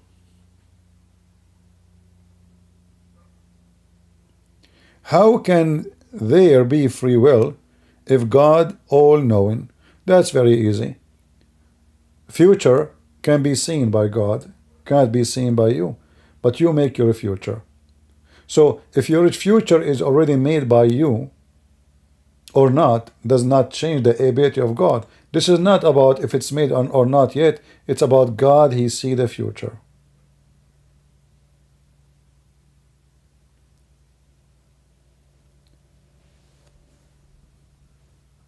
To make it simple for you,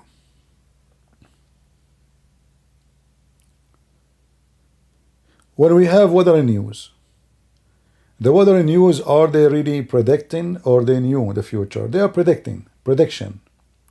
So they have a pattern of air, pattern of wind, pattern of cold, heat, cloud, movement of the wind, etc. Even like the water or the ocean of the temperature in the ocean, all those patterns, they usually give the same result.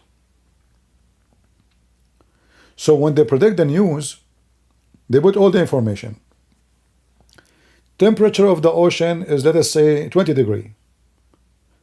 Temperature of the air, 2,000 feet high, is etc. 3,000 feet, etc. Usually, when those things all happen, we have a storm. So now the guy in the news, he says, tomorrow we will have a storm. Why? Because usually, when those things, those elements together or exist, storm happen. If those elements, based on experience, never happened, they will never say they will have a storm. They will say we have a sunny day tomorrow. So if a human being, based on pattern, he can predict what will happen tomorrow.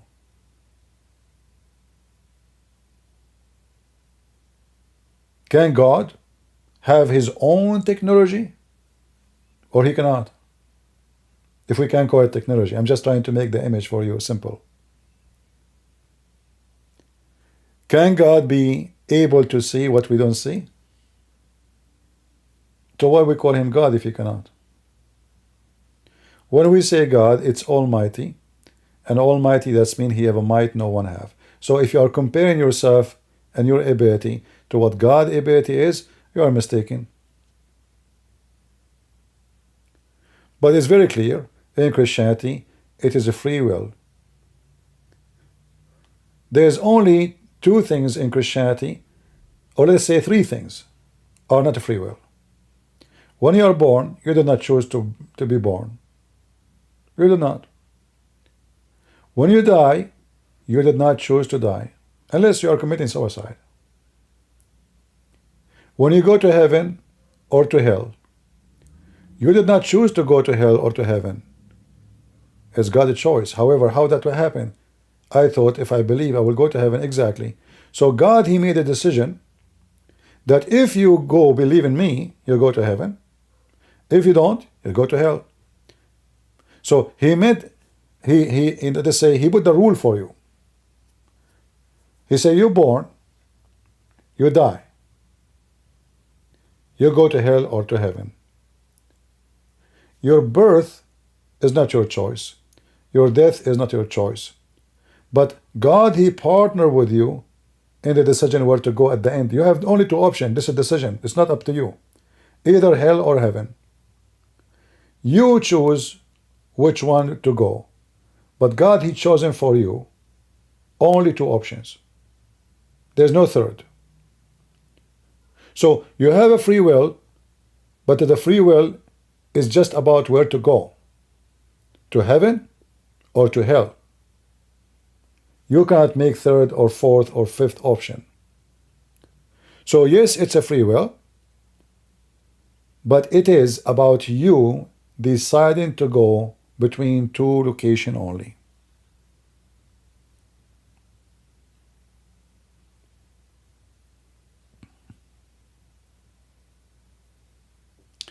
The reason we make a prediction because we are limited in knowledge. Are you saying God knowledge is limited? I did not say God making prediction. Did I, guys? I say that? I said God, He knows. I was saying to you, if a stupid human being, just by studying some patterns of wind on air and element, he can predict what will happen tomorrow. How about God, who created all those patterns? Can He be able to know, not to predict? He is the storm maker. He is the air maker. He is the rain maker. He is the snow maker. He is the human being maker. So the one who can make a human being, design a very complicated creature, is He limited according to your understanding? Do you know how many books a doctor who study eyes doctor, how many books he read to finish his degree? Hundreds. Just to study the eyes. He cannot make an eye. He just to study the eye. He cannot make an eye.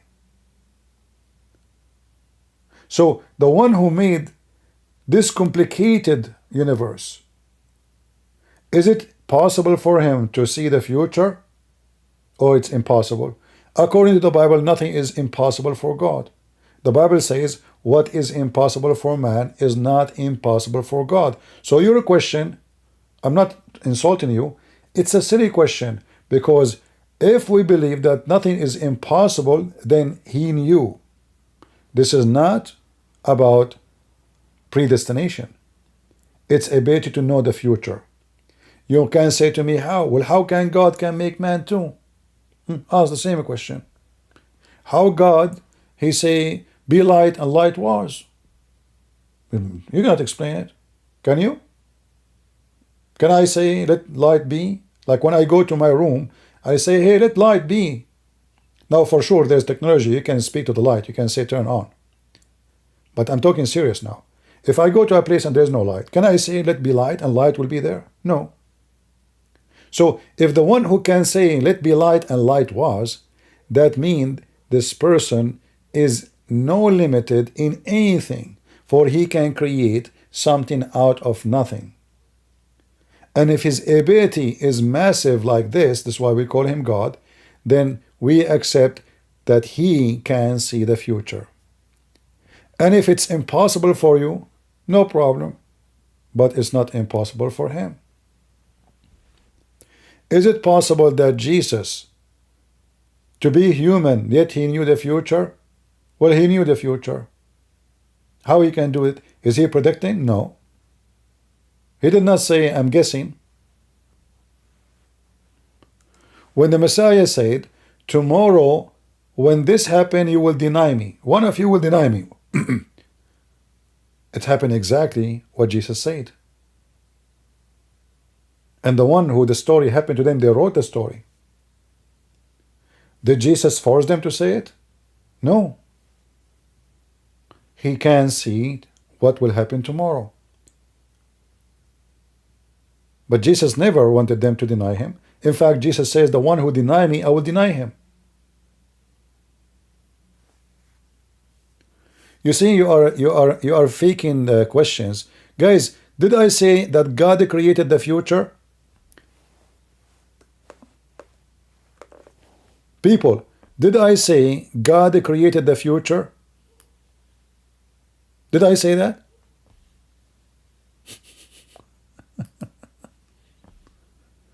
Did I say anywhere, anyhow, anytime, that God created the future? So what this lady she is talking about? Who is the one? I keep repeating saying God, he knew the future. God, he knew the future. She keeps saying God, he created the future.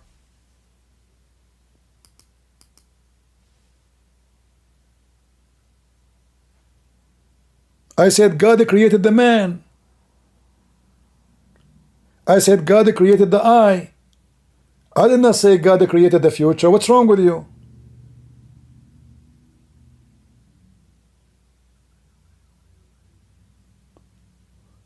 If God created the future, then he, by definition, deny it. He did not create the future. Where do you get this from?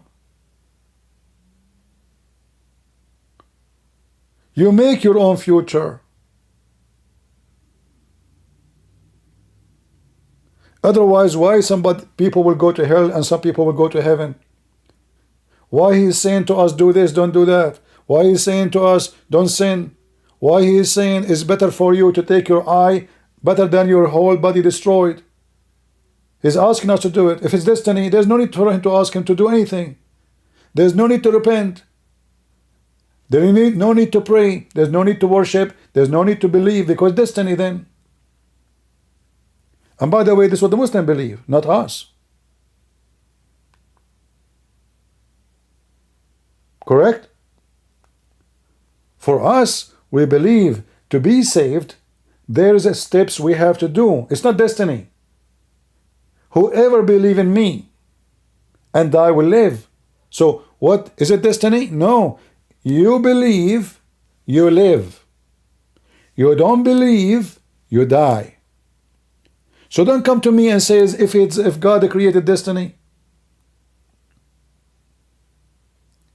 If it is destiny, then you believe or not, doesn't matter. You sin, you don't, it doesn't matter. You are a Christian, you are a Hindu, you are a Jew, you are a potato, you are a tomato, who cares? It's destiny. We don't believe in such a garbage. So your question is invalid and you are not thinking. Look at it this way. Let us look. What way?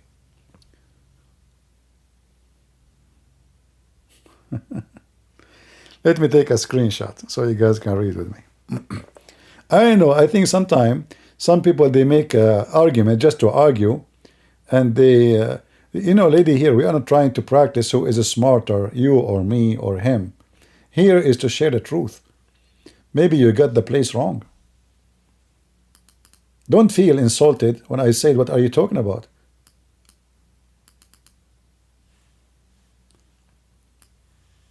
Again, she said the following. I'm reading it with you. Okay, let us look at it this way. First of all, what do you mean, let us look at it this way? There's no other way. How God does know the future? Are you stupid? Because He's God. If I make a destiny, then that will not make me God, for I made it happen. I force it to happen. That is not knowing the future. That is making the future. So if I make you commit sin, if I make you fornicate, if I make you kill, I am not being God. In fact, I am a person who planned for things to happen like any human being. Even a human being can do that. A human being, he can plan for your death. It's a future. Tomorrow you will be killed. But is it possible for a human being to plan for the death of somebody? Yes, it is possible. He knew about it. He knew what's hour. He knew what time, even a year from now, because he planned for it. But this is not what we believe. So she say, okay, let us look at it this way. How does God know the future?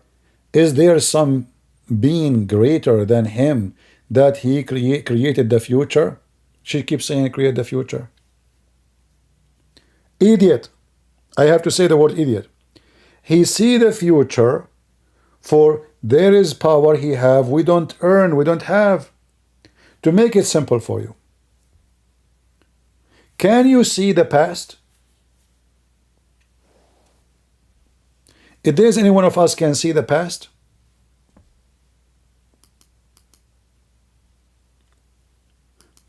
we heard the stories about David. Let us take a famous figure. But do we really know what happened word by word to David? No. Do God knows? Yes. It happened in the past. We were not there. Still, God can go back on time and he can see what is already disappeared. David himself is gone. His words he spoke, they are gone. The act he did, everyone who witnessed it is not there. Still, God, he can see the past. So the one who can see the past, he can see the future by the same ability. It doesn't matter if it's happened in the past or happened in the future, because both are impossible for me.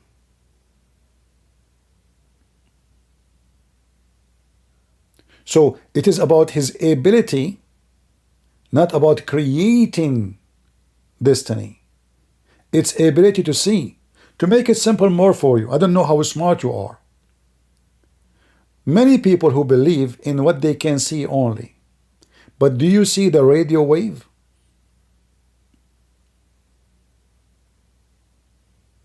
People, do we see the radio wave? We don't. Every one of us now, he can go to his phone, you will check, you will have a phone signal. Is that correct? You have a signal there. But we don't. Where is the signal? We don't see it. Do we hear it? We did feel it? No, we don't. Somebody call you from China, you answer from here, from there. Is the words traveling? Yes, they are. What the heck? Who can see the words? Nobody. Are we creating the words? Or we are creating the waves? Or we are creating the phones? Or we are creating the conversation? Maybe none of them. Maybe I'm just the one who received the call. So somebody called from China, I answer here. I have a little machine. The word travel in the air, invisible, unseen, untouched. Impossible. If I say this to you, just 100 years ago, you will laugh at me. You will say to me, what are you talking about? What logic you are talking about? Is that correct, guys? If Jesus, in his time, he said to them, time will come, and there's words will go, somebody speaking from China, other person speaking from America, and they can talk to each other, but they never saw each other before. Everybody will laugh. And everyone will say this is not logical and this is stupid. So this is what's happening now. You are comparing your ability with what is logical for you today, because this is impossible. You are questioning what is impossible. But it is not impossible for us. For this is the reason we call him God. Because if there is something impossible for him, then the title of God does not fit with him. Why we call him God then? If he have no ability. He is God, for he is the one, there's nothing impossible for him. So we don't believe, and you can argue as much as you want. if you want to be stupid. I'm not trying to be rude, but I'm just telling you. Because it's very stupid to keep arguing. For what purpose? Nothing. Because we said to you, this is what we believe. We believe in free will. They are trying to now to convince us that we believe. No, we don't believe in free will. Well, this is our belief. You see, because we believe in free will, so stop being stupid. Don't force destiny on us.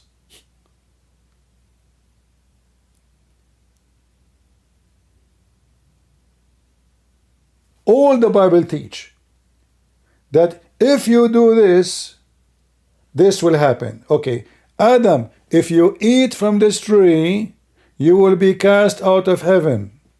What Adam did? Adam, he ate from the tree.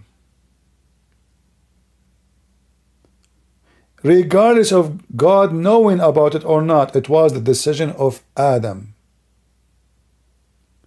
No, he is not planning for your sin to happen. You are being stupid again. Who said that he planned for your sin to happen? I know if you are just like a mentally ill person. Guys, did I say anywhere that God, he planned for our sin?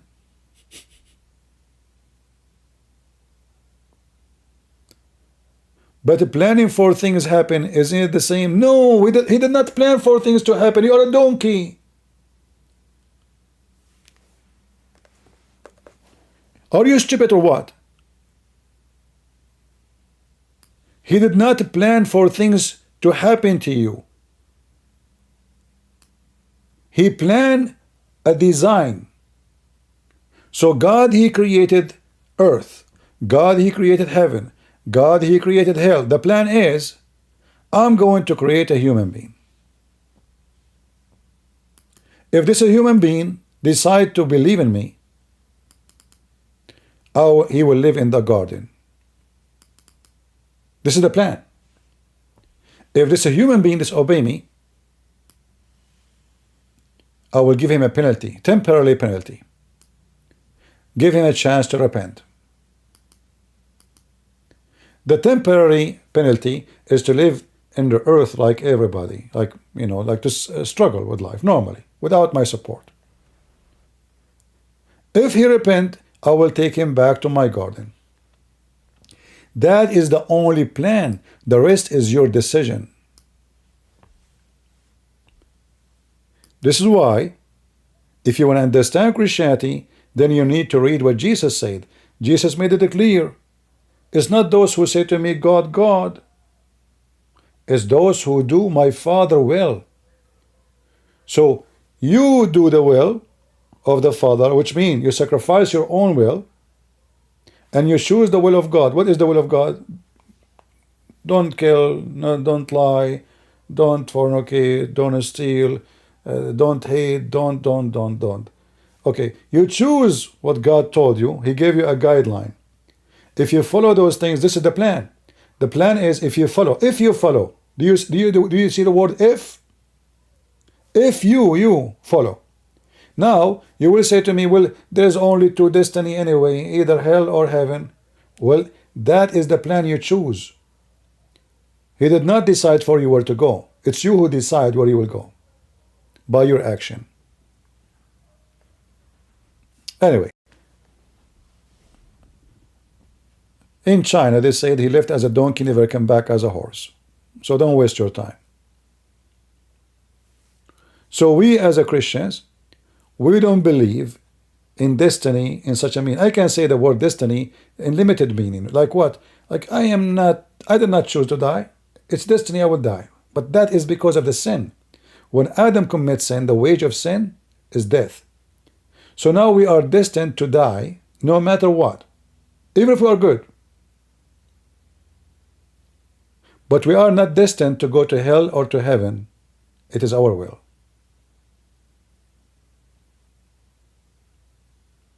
So this is our faith, and don't try to play games with us to make us. We don't believe in such a thing you are saying. So when you argue with somebody, you talk to him about what he believes, not your guessing. So for us, we don't believe in a predestiny of sin or even good. Otherwise, Adam, why he commits sin? If it was a destiny, then Adam is not a sinner. Correct, guys? If Adam commits sin because God forced him, and this is what the Muslims believe, by the way, then Adam did not commit sin, and this God is not just. If I will go to hell because God forced me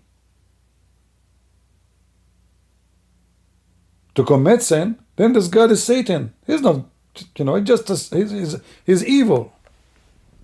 Why you want to send me to hell if you are the one who forced me to do it?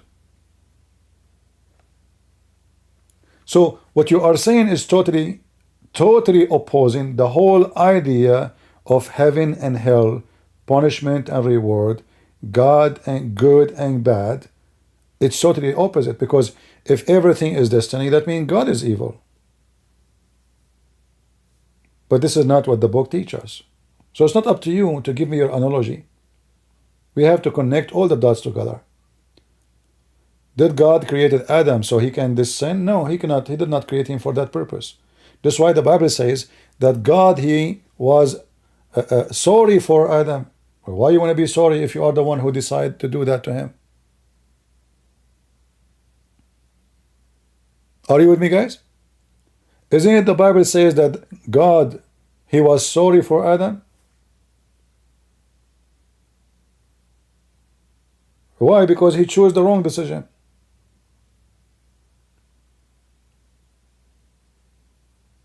If God is the one who made the decision for him, so why God will feel sorry for him? I feel sorry for your action because it was your action. Otherwise, if it's my action, I should not feel sorry for you. I mean, that would be stupid. I'm the one who made you do it. So you are judging our belief without reading, without understanding, and you are mixing things up.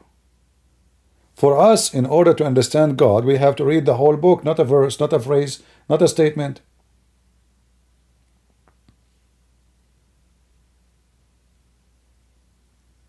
When Jesus said on the cross, "Forgive them, Father, they do not know what they are doing." Why he is saying forgive them if it was destiny? Are you with me, guys? If it was destiny, well, I mean, doesn't make sense to say forgive them. It's destiny.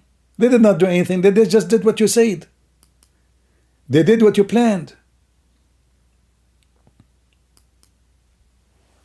Are you with me?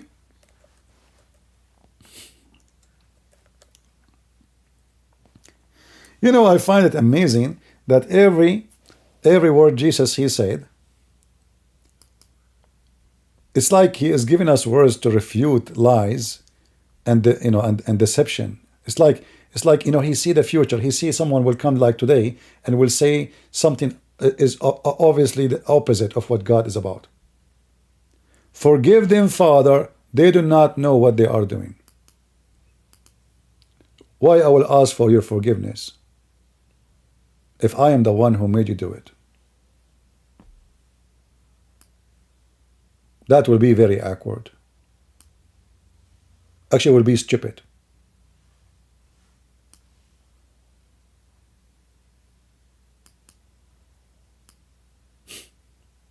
Right? Jesus forgiving the one who crucified him, but he is the same person who says tomorrow you will deny me, you will give me up, you will etc. My cup is coming. Nobody can take me. You can destroy this temple and I can rebuild it. So he knew everything. So why he is saying to those who ask for his death and forth his death to be forgiven? You ask for forgiveness of somebody only if he have a free will of what he did.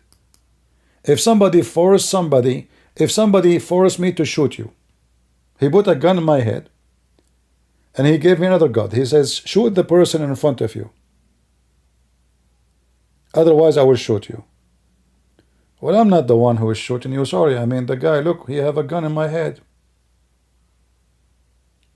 Am I the one who killed you? No. The one who killed you is the one who put a gun in my head. So you don't say, I forgive you, or I pray for your forgiveness, or I ask for your forgiveness, unless you have totally free will to make decision. And because you have a free will of the decision, then you are responsible for your decision. Therefore, either you will be forgiven or you will not be forgiven. Therefore, you are under the judgment because of your action. Are you with me, guys? Do you understand? This verse alone proves everything this lady she said is absolutely not true. Because I forgive you. The second I say I forgive you, it's mean I have nothing guilt in it. And this is Jesus, he's God. He's our Lord. If Jesus is the one who made them do it, then why he's asking for forgiveness for them?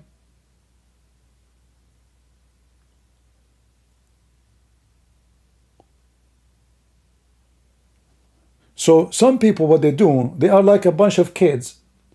They come and they take one thing of a Christianity and they try to make a movie in it, you know, like, oh, your God doesn't make sense, that doesn't make sense. Well, it doesn't make sense to you because you don't even read what you are talking about. It's like me going to debate somebody about, let us say, chemistry, but I have an education of somebody have elementary school in the topic. He will laugh at me. Somebody he teach, he's a professor in university, he's a scientist, he teach chemistry, he knew how he to mix element, what that can do with this one, how even to make like a lot of let us say experiment. I never touch any of them, and then I will teach him, I will correct him. That will make me look like a fool. And this is how many people they do when they speak about Christianity. They take a sentence, two sentences, three sentences. Like I remember once, a stupid person, he says to me, your God believe in the unicorn. I said, what? He said, your book teach unicorn. I said, ooh, really? He said, yeah. He said, what's wrong with that? You should see how he was laughing.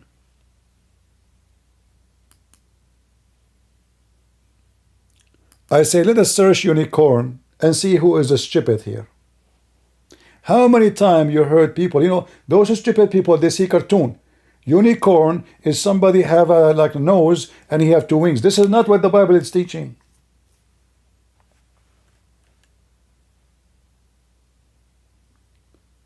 People are idiot, stupid.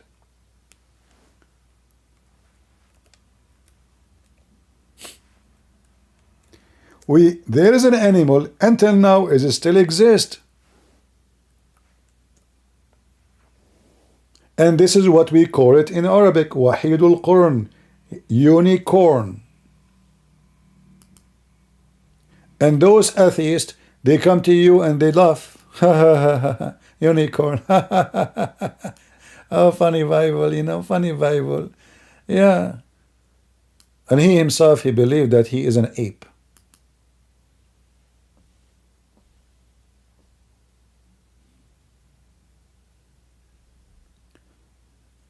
You come from different culture. They have their own way. They have their own names. They have their own title. You translate. If you have something mixed up with your cartoon and your fantasy, they are not talking about what you are talking about.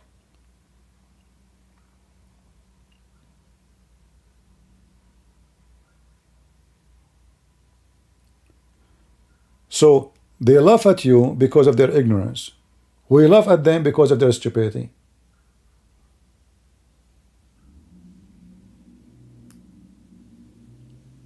And let us see who's going to laugh at the end.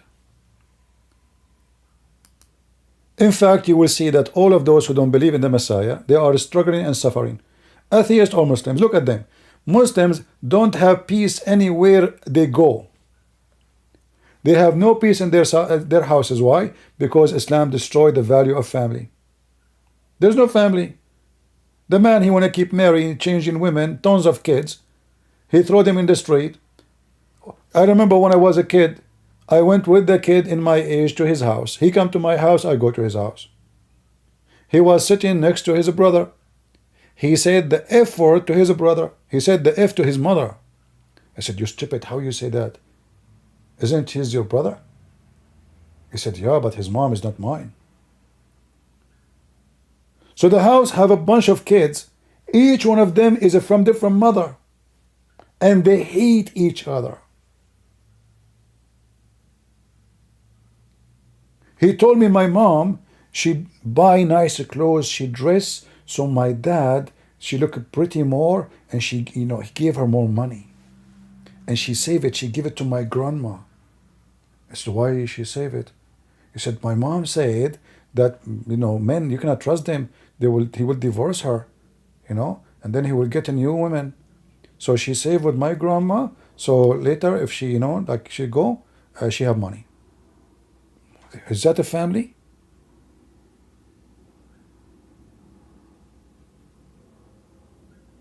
Right? Somebody is saying that God does not need to learn, but Jesus learned. Well, this is your understanding.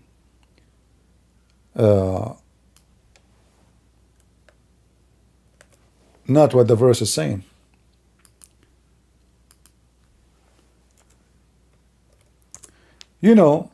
If you go, and by the way, change your icon. You are a Muslim. Why are you coming with the Israeli? Don't play a Jew here.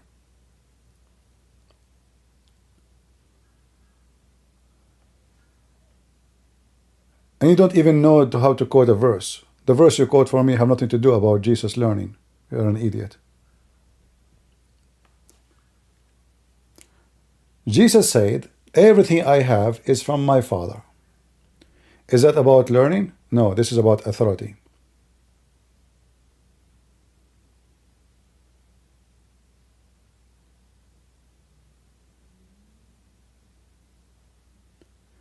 Jesus came as a human, but at the same time he said, before Abraham I am.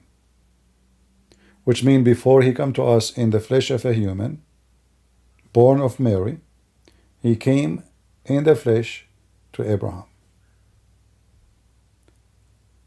Which means he is eternal, which means his knowledge beyond knowledge, which means time does not increase knowledge of Jesus, neither decrease. For I was with you before the world. And the Bible confirms everything created by him and for him. So he will learn from who? From the one who he created them? Go change your name. Come as a Muslim.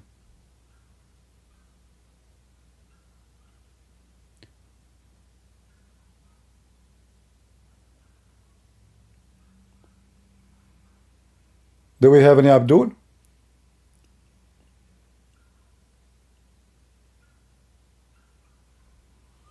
You are copying from the article.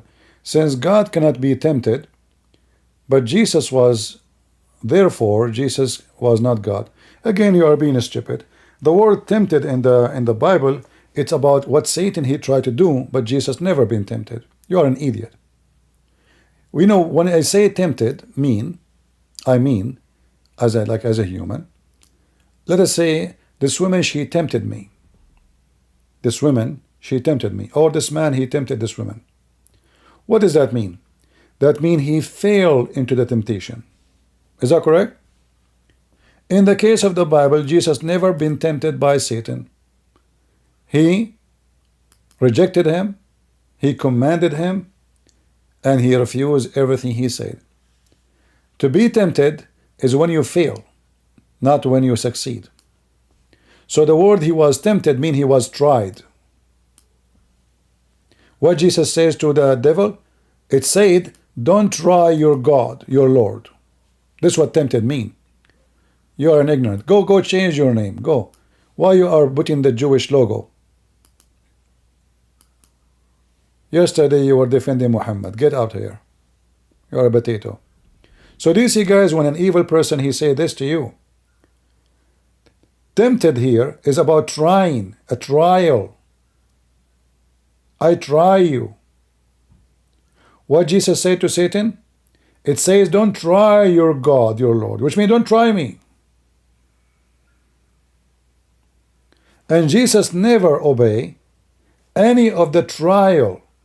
So if I say, let us say Jesus in the front of me, he says, Jesus, if you are a son of God, fly.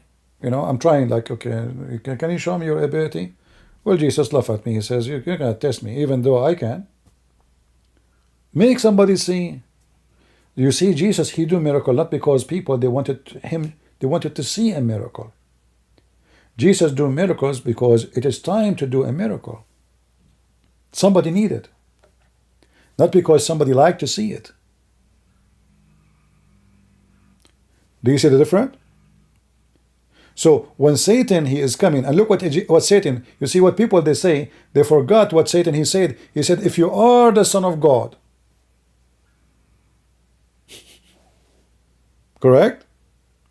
Satan, he said, if you are the Son of God, do this. So now if I go with your logic, that means if Jesus did that, that means the Son of God.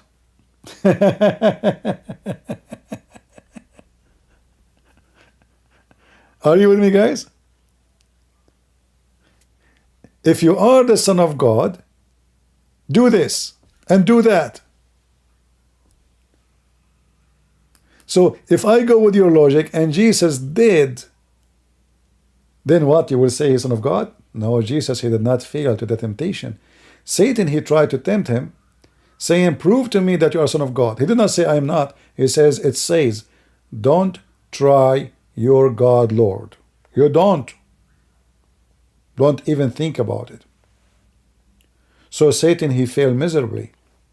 While Satan succeeded with everybody. Every one of us is a sinner.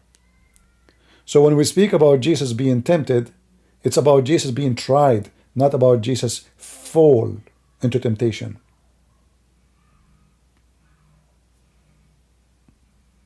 Do we understand?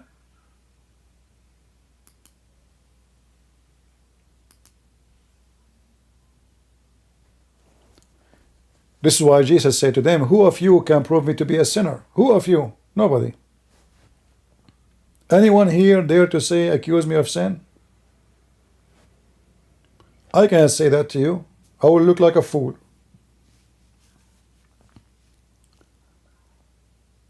Imagine I claim I have no sin. That would be very stupid of me. Because there's no human being will believe me. For this is against our nature. We do sin.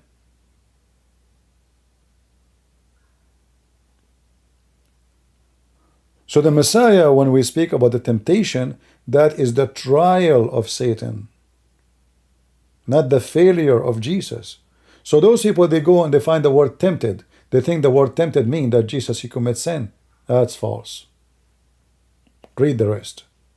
This is a translation of the word tried. You are just reading an English translation. Trying to fool me is different from fooling me. You tried and you fail.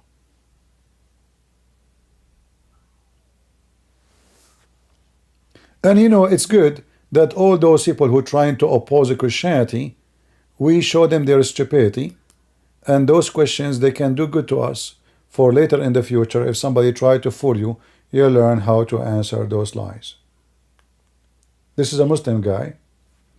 He put the icon for the Jews, the Hanakan icon, and he is trying to present himself as a Jew, so people will not support Israel. My friend, the Jews believe in Jesus or not, we will support Israel for a very simple reason. This is their land. We are not supporting the Jews just for fantasy or because we are against Islam. No. If this is the land of somebody and the Jews trying to take it, I will say this is not their land. I will go against them.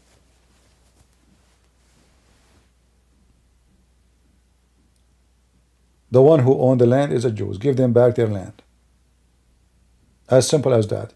Even your stupid Quran confirmed this is their land. We are not standing with Israel because the Israeli, all of them, they worship Jesus. Absolutely not. Even though there's a lot of Christians. and we care for them, but we care for the Jews too, and we care for Muslims too. And because we care for everybody, we share Jesus with everybody. If we hate you, why won't I invite you to believe in Jesus? You don't invite somebody you hate to the best of what you have. You Muslims, you have a false religion, very silly, very stupid. All of it is sexual and violence. From their fruit you shall know them. Even when you attack, let us say you have an enemy. You have an enemy, and the enemy is so ugly. You go and rape a child. You are demonic to the point even you record yourself. Don't you have a shame? You put a GoPro in the top of your head while you are raping a woman, cutting her breast when she's alive.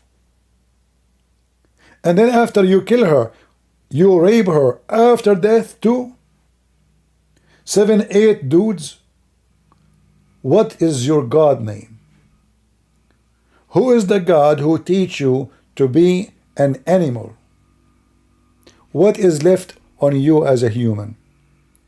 So in Christianity, Jesus, he come to resurrect us, not only to go to heaven, to resurrect our human common sense, to resurrect humanity. For humanity is dying with sin. For you, your God is dooming you, taking you under the devil ground.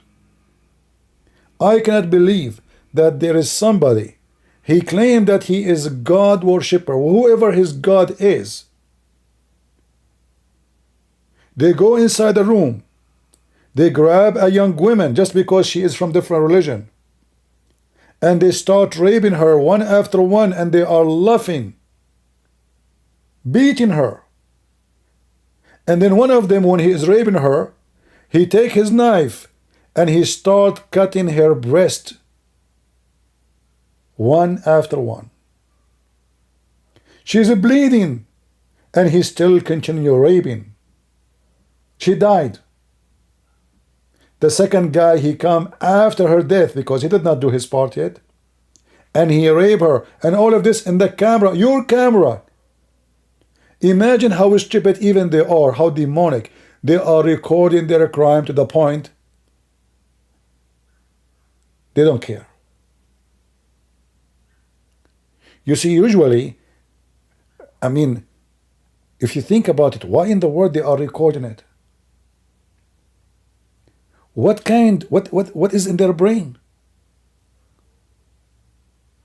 You record such a thing only if you will be proud about it later.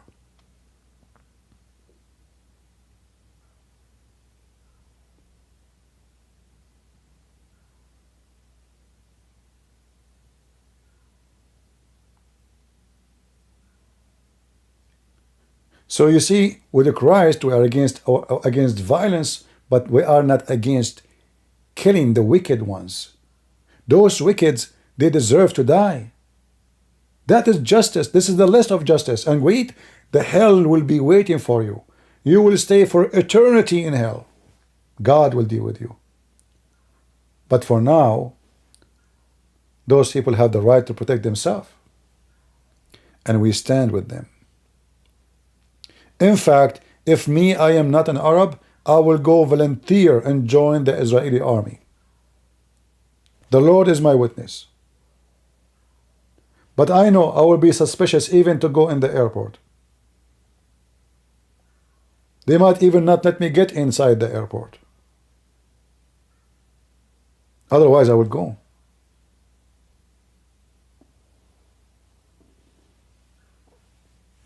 We Christians, we are warriors of justice.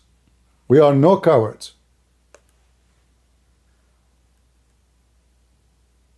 The crusade happened because the Muslims, they did exactly what they did in October 7, but in a massive way.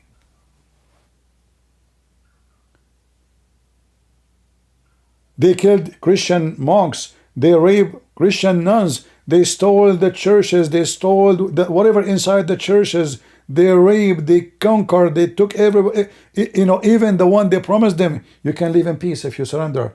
They took They promised them, okay, surrender, just we will not kill you.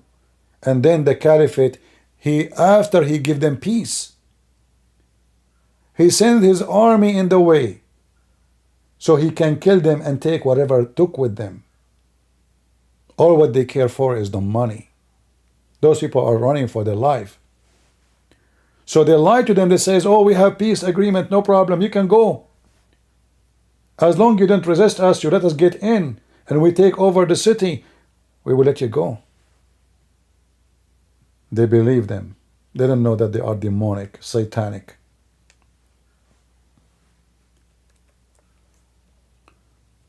When the Lord, he said, from their fruits you shall know them.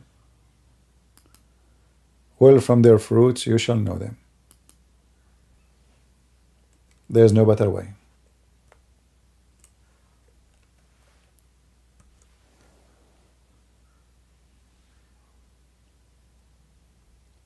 I heard today a lot of Hamas, they surrender. And I heard in the Israeli radio station, they were talking about it, but I did not see any videos. I saw videos from 3 days ago, but today they are talking about hundreds of Hamas, they surrender to the Israeli army. But I did not see any videos yet. And I believe this will happen faster and faster as soon as they notice that they lost. Obviously, there's no other choice.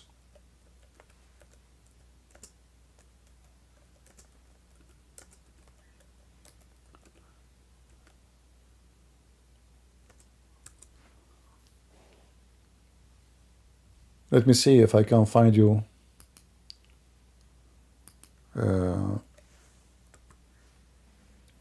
not right now update, because simply there's no way. I mean, the maps already made it from yesterday, but I saw a map.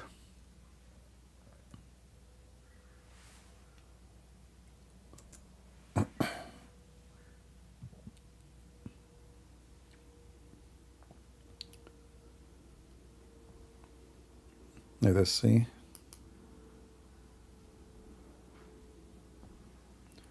It's a video, actually. I saw it in a video, but we need to find. It's an Israeli video in Hebrew. All right, looks like maybe I will make another video about it. It's okay.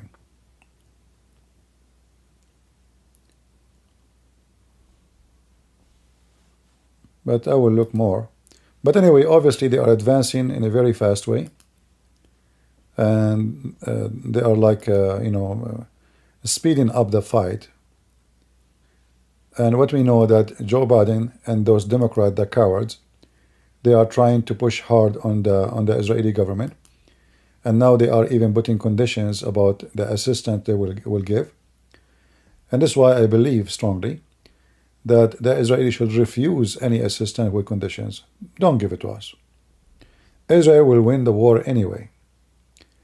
Let them keep their assistance. Don't give assistance. Very shameful Congress and very shameful senators. And I want to say to the Israeli, in the future, if the American, they ask you for help in the Middle East, put conditions on them. You see, the American, they have a very short memory.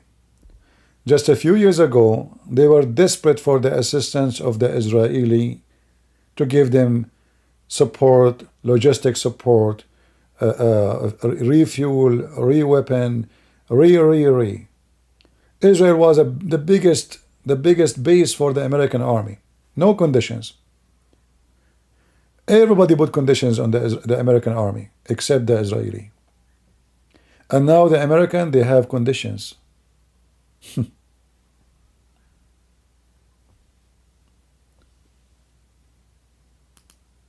Garbage in, garbage out. Let us see.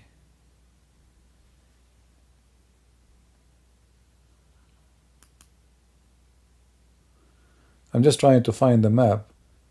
I'm looking in Google. I'm not looking at the chat. Oh, maybe this one. Hold on. Oh, we found something good.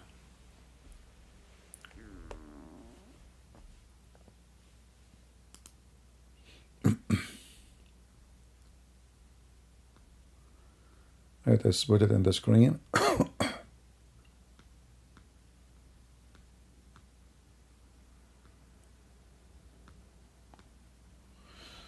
All right. I hope I was able to cover the topic. I'm sure like we can do even better, giving more reference. But you know, I mean, just to make it simple, I think we did good. Here, by the way, it shows you the map in November 9.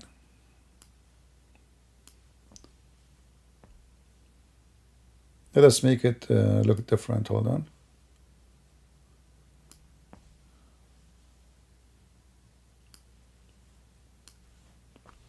Is the map coming clear to you? Do you see it fine? So this is November 9. So since November 9, the Israeli, they control that territory as the map here showing. I don't actually, this map I don't think is too much accurate, but you know, we will go with it.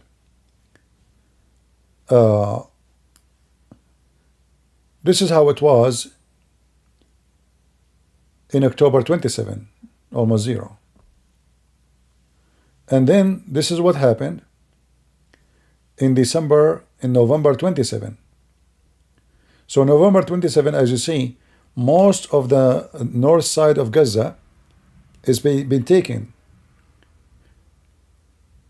The highlighted ones, the colored ones, the blue color, is where they have totally full control and clean. That's it. Which means the Israeli army, they wiped out everything of Hamas there, and they destroyed their tunnels. This is a clear area. The other area, which is, there is some colors in it, like are white, those areas, either they are totally empty from population, like if we look here, let me see what we do. All right. I had to restart my software. You know, I mean, I just bought the software. It's not even cheap. But I have to buy it because the other ones are not good. You see, this one I can zoom in. The other ones, you have to show the whole page. Which means like now, if I want to show you the map, we cannot really zoom in. You will not see it good. So this is why I prefer this one. Otherwise, it's not a good software. It's horrible. And it's more expensive. It's 3 times more expensive. But we will see how it goes. Anyway, so I was showing you those map. Let us see here.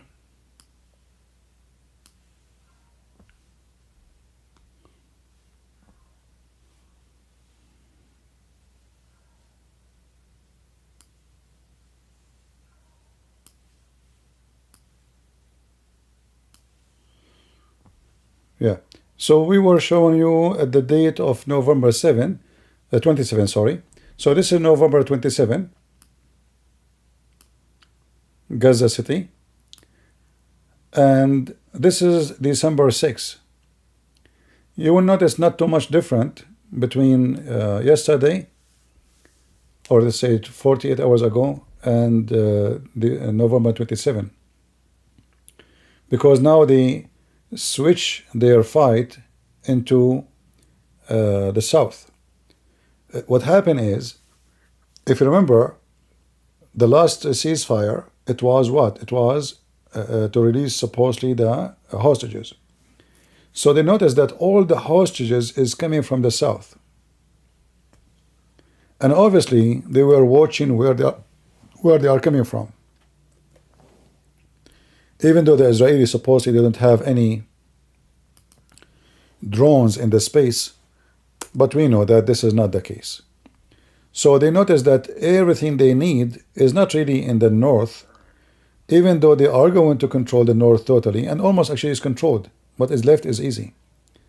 So now they are in Khan Yunis.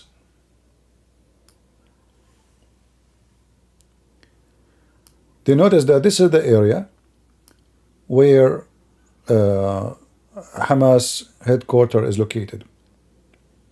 Or let us say here is where they are performing their work.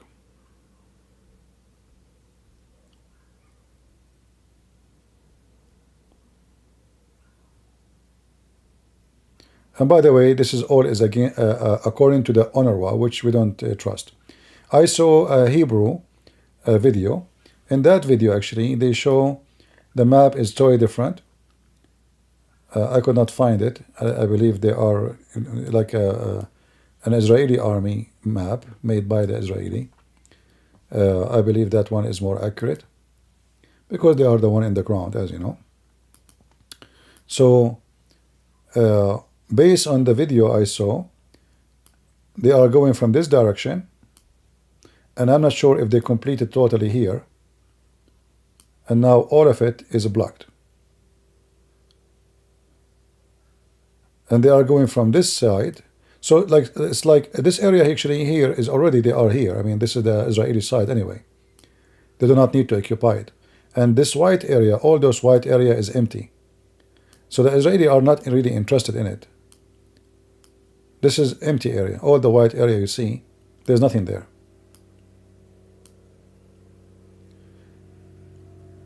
The Israeli, they took now Beit Lahia and other territory. So I know from even last month, they occupy the Rantisi hospital, they occupy the Indonesian hospital, the Ash-Shifa hospital.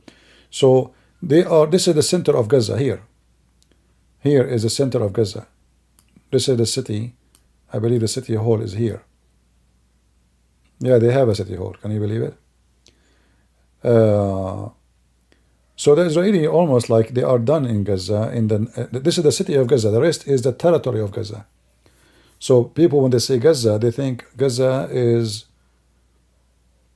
all the area. No, that is territory named after the city of Gaza.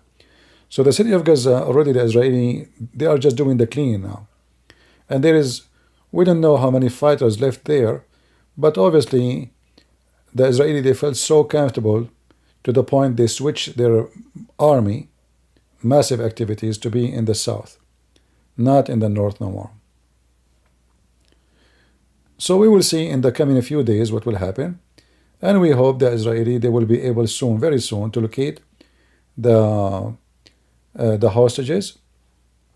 The last news we heard, I don't know if you saw it, they were saying they surrounded already the house of the leader of Hamas, the top criminal.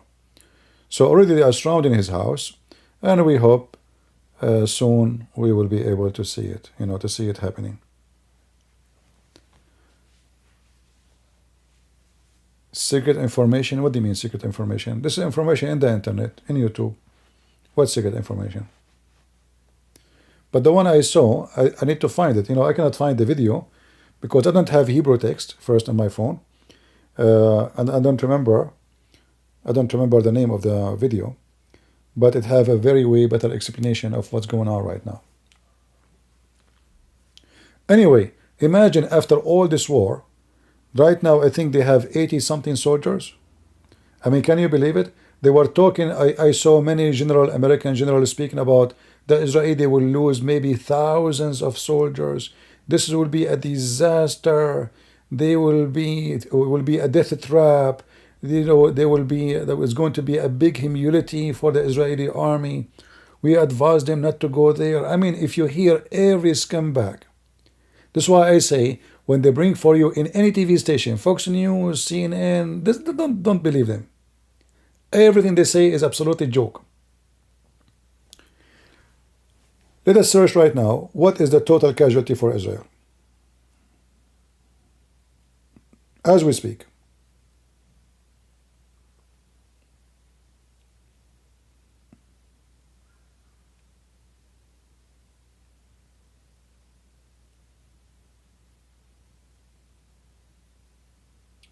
And we want to find the number, not the total from the time of October 7, because the massive number killed is when the soldiers were in the party. You remember that party? There was too many soldiers, including females. they were killed in that festival. So this is why the soldier number is high. But those are in the, they were civilian at that time. They are in the party. Let us see if we can find a number in Gaza. 92. All right. So I will take your number. So guys, imagine they are going from house to house. War between buildings is the most aggressive, hard, because your enemy can come to you from anywhere. Especially you are the one is coming to their territory, and they are the one who have tunnels. They are preparing for this. So this is something new. This is a street you never been in. This is a building you never saw before. This is a town you did not see. Most of those young kids, they were 6 years old last time when Gaza have their independence. So Israeli did not enter into that territory for 20 years. Imagine going to a territory, have 2 millions and tens of thousands of terrorists armed with a very heavy duty weapon, and then they lose 92. I say this is a miracle. It's an amazing miracle. You should join Google God Logic. I don't join other channels, sorry. You know, I support everybody, but I don't join. I'm against, I don't like those, you know, a bunch of a group coming Christians, you know. I debate Muslims. Why you want to do that? Muslim want to call me, he can call me. So don't, you know, don't tell me go there, go there. I don't. I love them all, you know, and I support them. And actually, me, myself, I told people many times to go and subscribe to this brother, right? God Logic.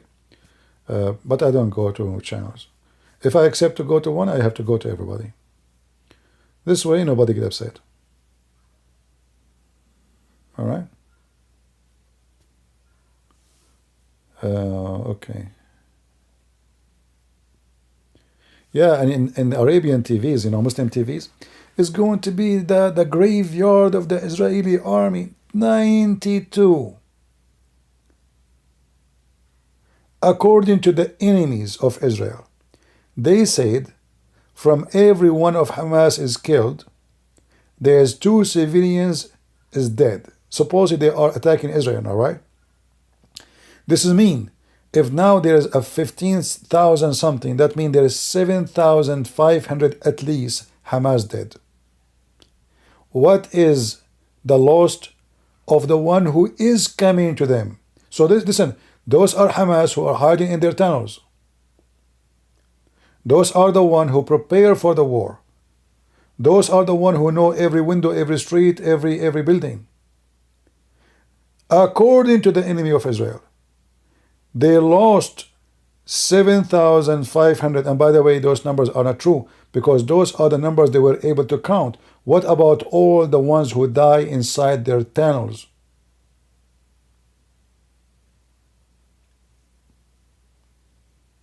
How many the tunnels collapse on them? We don't know. Nobody knows. The war will be over and nobody will find out, because you have to dig all those tunnels one by one and get the dead ones. So they are counting the one is above the ground.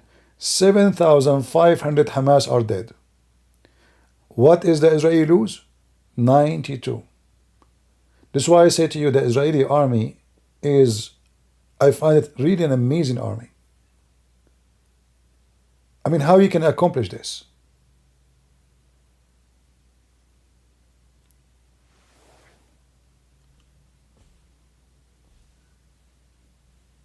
All of you, I'm sure you saw the nature of the fight.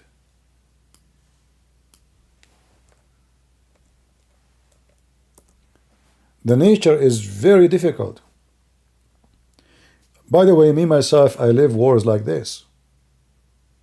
Me myself, I had my experience in a war like this. Street to street, building to building. So I know what it is. We're used to it, But talking about it is not the same as living it.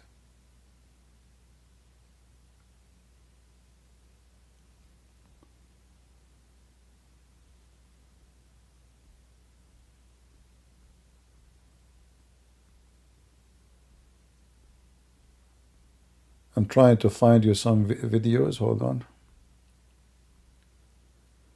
Something we can play, and YouTube cannot make a drama about it.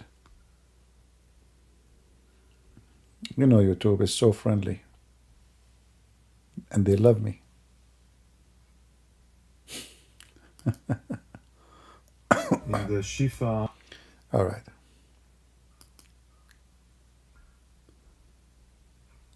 And already, by the way, like every day I see in the Israeli news how many how many Hamas leaders they were killed.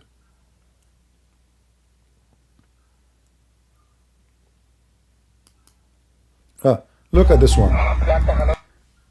This is a house, and the tunnel is connected to the mosque. Normal. I mean, what is the mosque for? Terrorism. That is what Islam teach.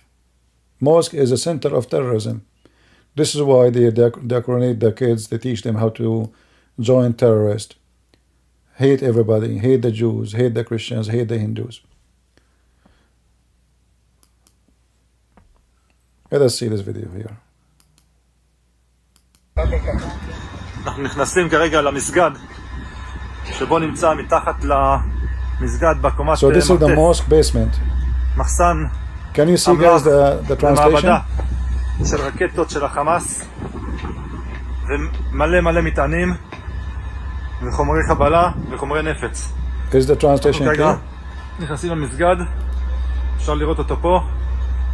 I guess. עכשיו אנחנו נרד למטה לקומת המרתף. So you see now they are inside the mosque. Let me hold on. של הרקטות של החמאס. Give me a second. Let me, because the translation is hidden behind my banner. You see, I'm not used to this software, so it's a little bit not easy to use. Let us see what we can do here. All right. Maybe this way will be better. Okay, this way will be better. This way you can see the translation.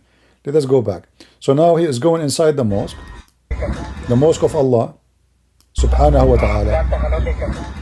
אנחנו נכנסים כרגע למסגד שבו נמצא מתחת למסגד בקומת מרתף מחסן אמל"ח ומעבדה של רקטות של החמאס ומלא מטענים וחומרי חבלה וחומרי נפץ. אנחנו כרגע נכנסים למסגד. Look how big the mosque. All of this is built by the UNRWA. עכשיו אנחנו נרד למטה לקומת המרתף. They will go to the basement. למעבדה של הרקטות של החמאס. Listen, not only they have rockets in the mosque, they have manufactured labs. Imagine they have a manufacturer for weapon in the mosque, in the basement. Listen carefully. Interesting.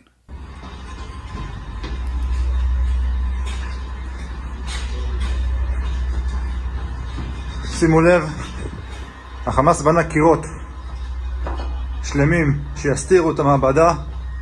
הם צריכים לפצץ אותם על מנת לפתוח את המעבדה. Did you see what he said? Did you see what he said? Look, they have the laboratory in the mosque, but they build the wall. Do you see the wall? So if you go in the basement, normally you don't see anything.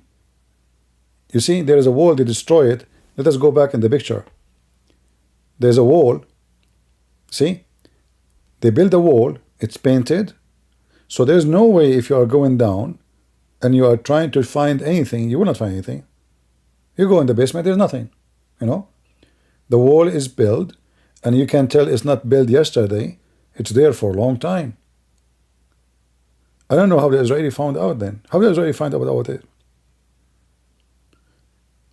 Maybe they have a special equipment, I'm not sure, or maybe they have information. So they destroy the wall, and now look what is behind. Let us see. Sorry for the interrupt. This is what happened to you when the one is commentator of the football game is an Arab. We freeze the game. Stop. Let me make commentary about it. We are playing game, man. What are you doing? We have to stop. I have to talk. I have to say something. Hello? If I don't say it, I will forget. All right. So inside the mosque, and now if the Israeli they destroy the mosque, the Muslim they say, see how evil they are. They are destroying mosques, schools, hospitals.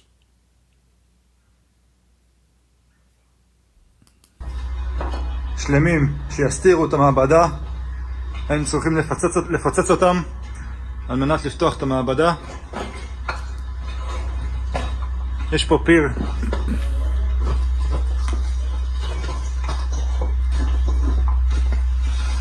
אפשר לראות את הפיר המבצעי. Here we go. שיורד למטה בשביל שהמחבלים יתחבאו. You see the tunnel? נמשיך למעבדה. There's a tunnel and there's a laboratory to make weapons. Not only a tunnel. פה אפשר לראות על הלוח את הסרטוטים של הרקטות. See, they have a loch. Loch is a loch. נמשיך פנימה. Look how huge. אפשר לראות פה Here we go. כל סוגי מרגמות והרקטות השונות, מרומים שונים מכל מיני סוגים. חומרי חבלה, פה הם ישבו ותכננו ובנו את כל הרקטות במעבדה הזאת שנמצאת מתחת למסגד. So they have their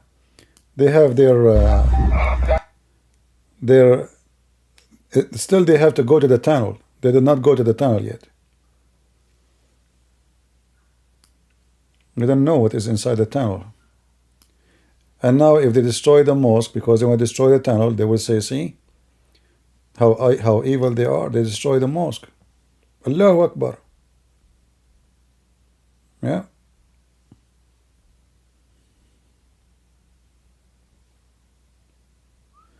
Yeah, I don't know why this channel, the IDF channel in YouTube, they do nothing really. I mean, there's no information there.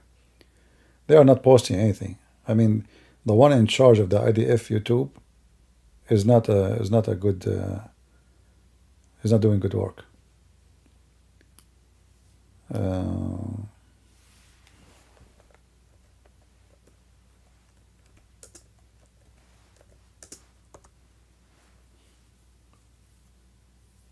I saw a video actually of a women unit, only women in the unit. They interviewed them, and they were talking about killing more than 100 of Hamas. Those women alone. Those women, I don't know, like maybe they are 5, 10, I'm not sure. They were able to kill at least 100 Hamas when they in October 7. In fact, all the territory where they were, those women standing, all the terrorists they could not pass through. They killed them. Let us see here. Ah, here we go. This is the one. But you know, maybe they have copyright, so I will not play it. It's in the Daily Mail. You can watch it in the Daily Mail. All right. Anyway, guys, I want to say thank you for being here. So I hope today we made it clear that we as Christians, we have the right to defend our land, our neighbor, our churches, our family, and the one who don't do so is no Christian. We are Christians, we are no coward. We are the crusade. And you need to remember something. The crusade, actually, they are the best of us, not the worst of us. They are the real men who took arms to go and die for the sake of the faith and the people who they were enslaved by Muslims. They might tell you tons of stories, bad stories, but none of them was there to tell us the stories. All those stories written by people who hate Christianity. All stories about the crusade, taught in schools. Remember one thing, those who made the books, they are anti-Christianity, anti-Christ, anti-churches, anti-Bible. So if you believe in what they say, you are just an idiot.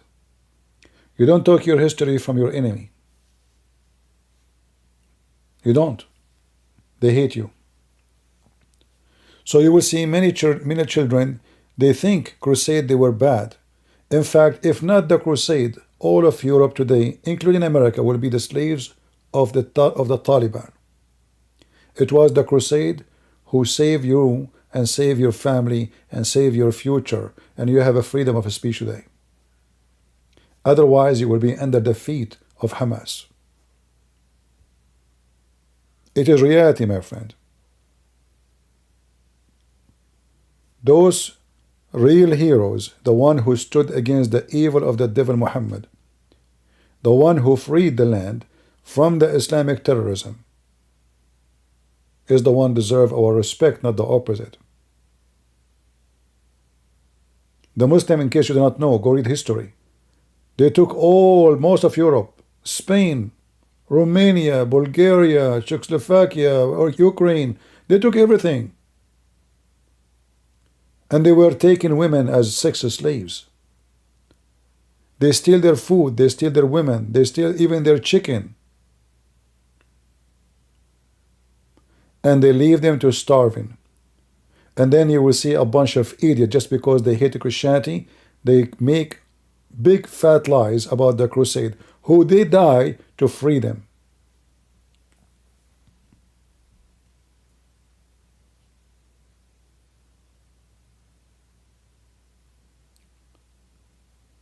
If you don't appreciate the crusade, you should not enjoy your freedom today, for simply you don't deserve it. Give it back to them. If not the crusade, you will not have a freedom of speech. Even those liberals who hate the crusade, they will be slaves. It is the crusade who protect you. I saw a video in Sky News, Australia. A guy from those lefty, he held a flag of homosexual, the rainbow, and he stood between those who they are supporting Palestine. They start beating him. This is how stupid those liberals are.